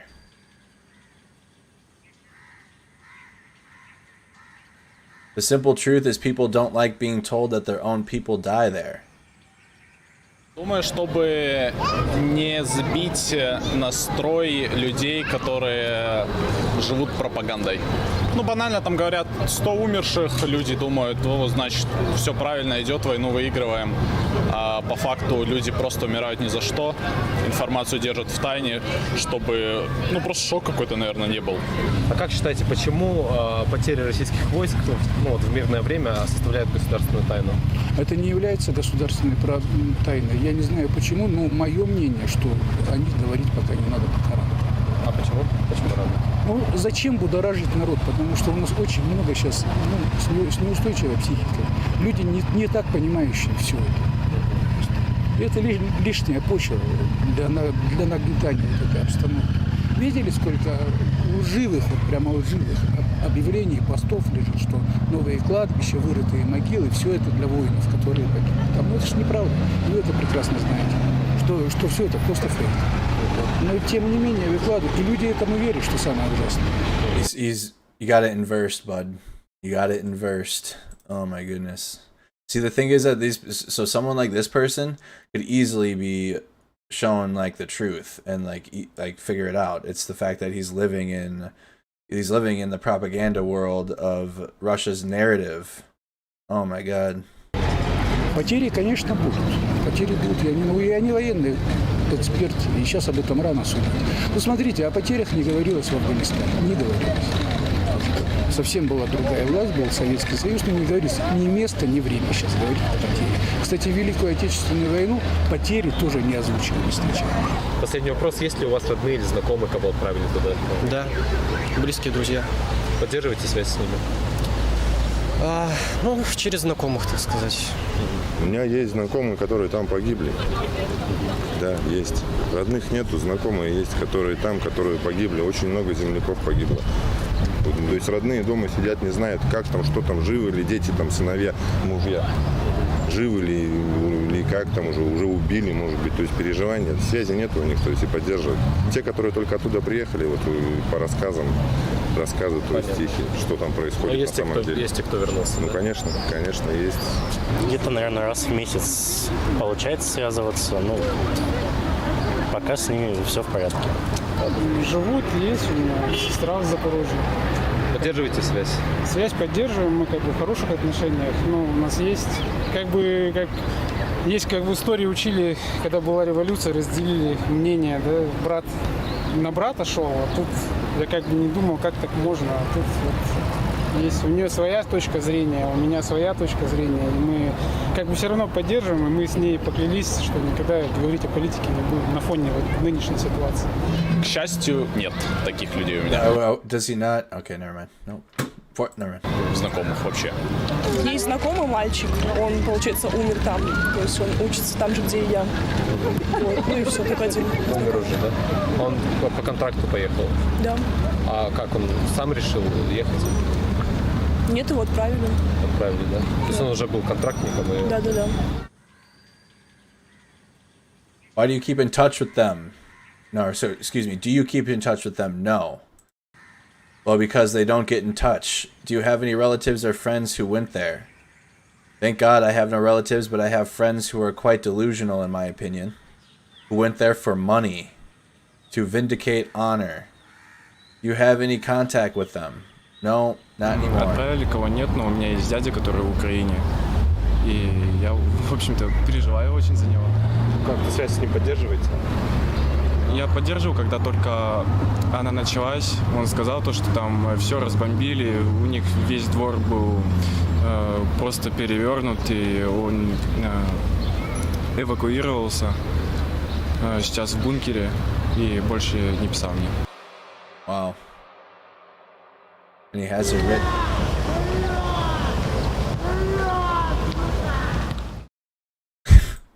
All right, 1420. Do you know how many of our soldiers died? That's from the 1420 YouTube channel. Going over the Reddit feed here.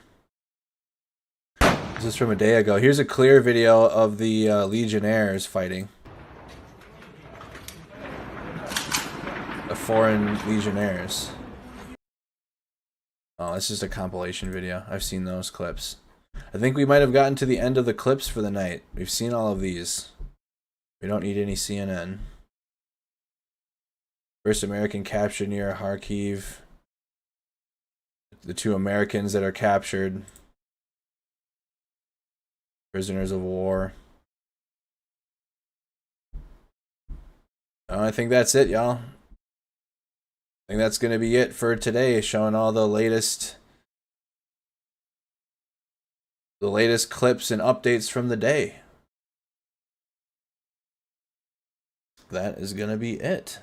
Hope you guys join us after this stream for Jackbox night. If you guys want to enjoy a kind of like a more relaxed stream, if you will.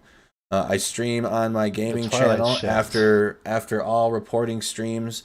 So we're going to be playing Jackbox games tonight, which is like a game show style game. And all you got to do is tune in and you can play along. If you want to tune in, you can play Jackbox with all of the community and then just compete against each other in trivia games and like ad-libs types games. It's just going to be a fun, just like board game style, you just got to come check it out. Come tune in, and you can find that on Snack Squad TV YouTube channel. Just hang out in the chat after this stream on YouTube, and it'll send you right to this stream. And if you're watching on Facebook, please join us over on YouTube later. It's going to be starting about 15-20 minutes, all right? 15-20 minutes and I will be starting this stream. Thank you guys so much for tuning in. I'm going to read off one more time the breakdown of the day within Ukraine before we go. The key takeaways of the day. Oh, I need to pull it back up one more time. Key takeaways of the day. Hope you guys had a fantastic Father's Day. To all of our fathers in the chat on this Sunday evening. We'll be live again tomorrow night at 8 p.m. Tomorrow I'll be live at 9 p.m. Central Time. So a little 1 hour later than usual because I have softball tomorrow night. So key takeaways for the day. Concentrated Russian artillery power paired with likely understrength infantry units remains insufficient to enable Russian advances within Severodonetsk. Russian forces continue to prepare to advance on Sloviansk. Continue to advance on Sloviansk from southeast of Izium and west of Liman. Russian forces are focusing on strengthening defensive positions along the southern axes due to recent successful Ukrainian counterattacks along the Kherson-Mykolaiv Oblast border. Successful Ukrainian counterattacks in the Zaporizhzhia area are focusing Russian forces to rush reinforcements to this weakened sector of the front line, and Russian forces are likely conducting false flag artillery attacks against Russian-held territory to dissuade Ukrainian sentiment and encourage the mobilization of proxy forces. And that is the key takeaways and your update for today in Ukraine. Thank you guys again so much for subscribing to the channel, for liking the video, everybody, for engaging in the stream, for being amazing viewers every single night of this war. You guys, thank you again for all of the stars, the super chats, the super stickers. Consider becoming a monthly subscriber to the Facebook page. Consider becoming a monthly member of the YouTube channel, and you get a badge next to your name in the chat. You get I'm going to be doing member only YouTube videos and subscriber only Facebook videos for our monthly members and subscribers, just doing like Q&As or just talking with you guys a little bit. I'm going to be doing that more often again here. So if you guys are looking to join us for Jackbox TV, I will comment that in the YouTube chat if you're looking for the link. If not, again, just hang out in the Mercado Media stream and we'll send you right to the next stream, which is Jackbox Games on our Snack Squad TV YouTube channel. Support Snack Squad TV. All right, y'all, take care. Drink a lot of water if you're living in the Midwest. If you're living in Minnesota, my goodness, it's going to be 100 degrees tomorrow. Going to be 100 degrees here around here. So if you're living in the Midwest in the United States, drink water, get plenty of rest. Have a good night, you guys. Take care. See you tomorrow. Stay blessed.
Thank you.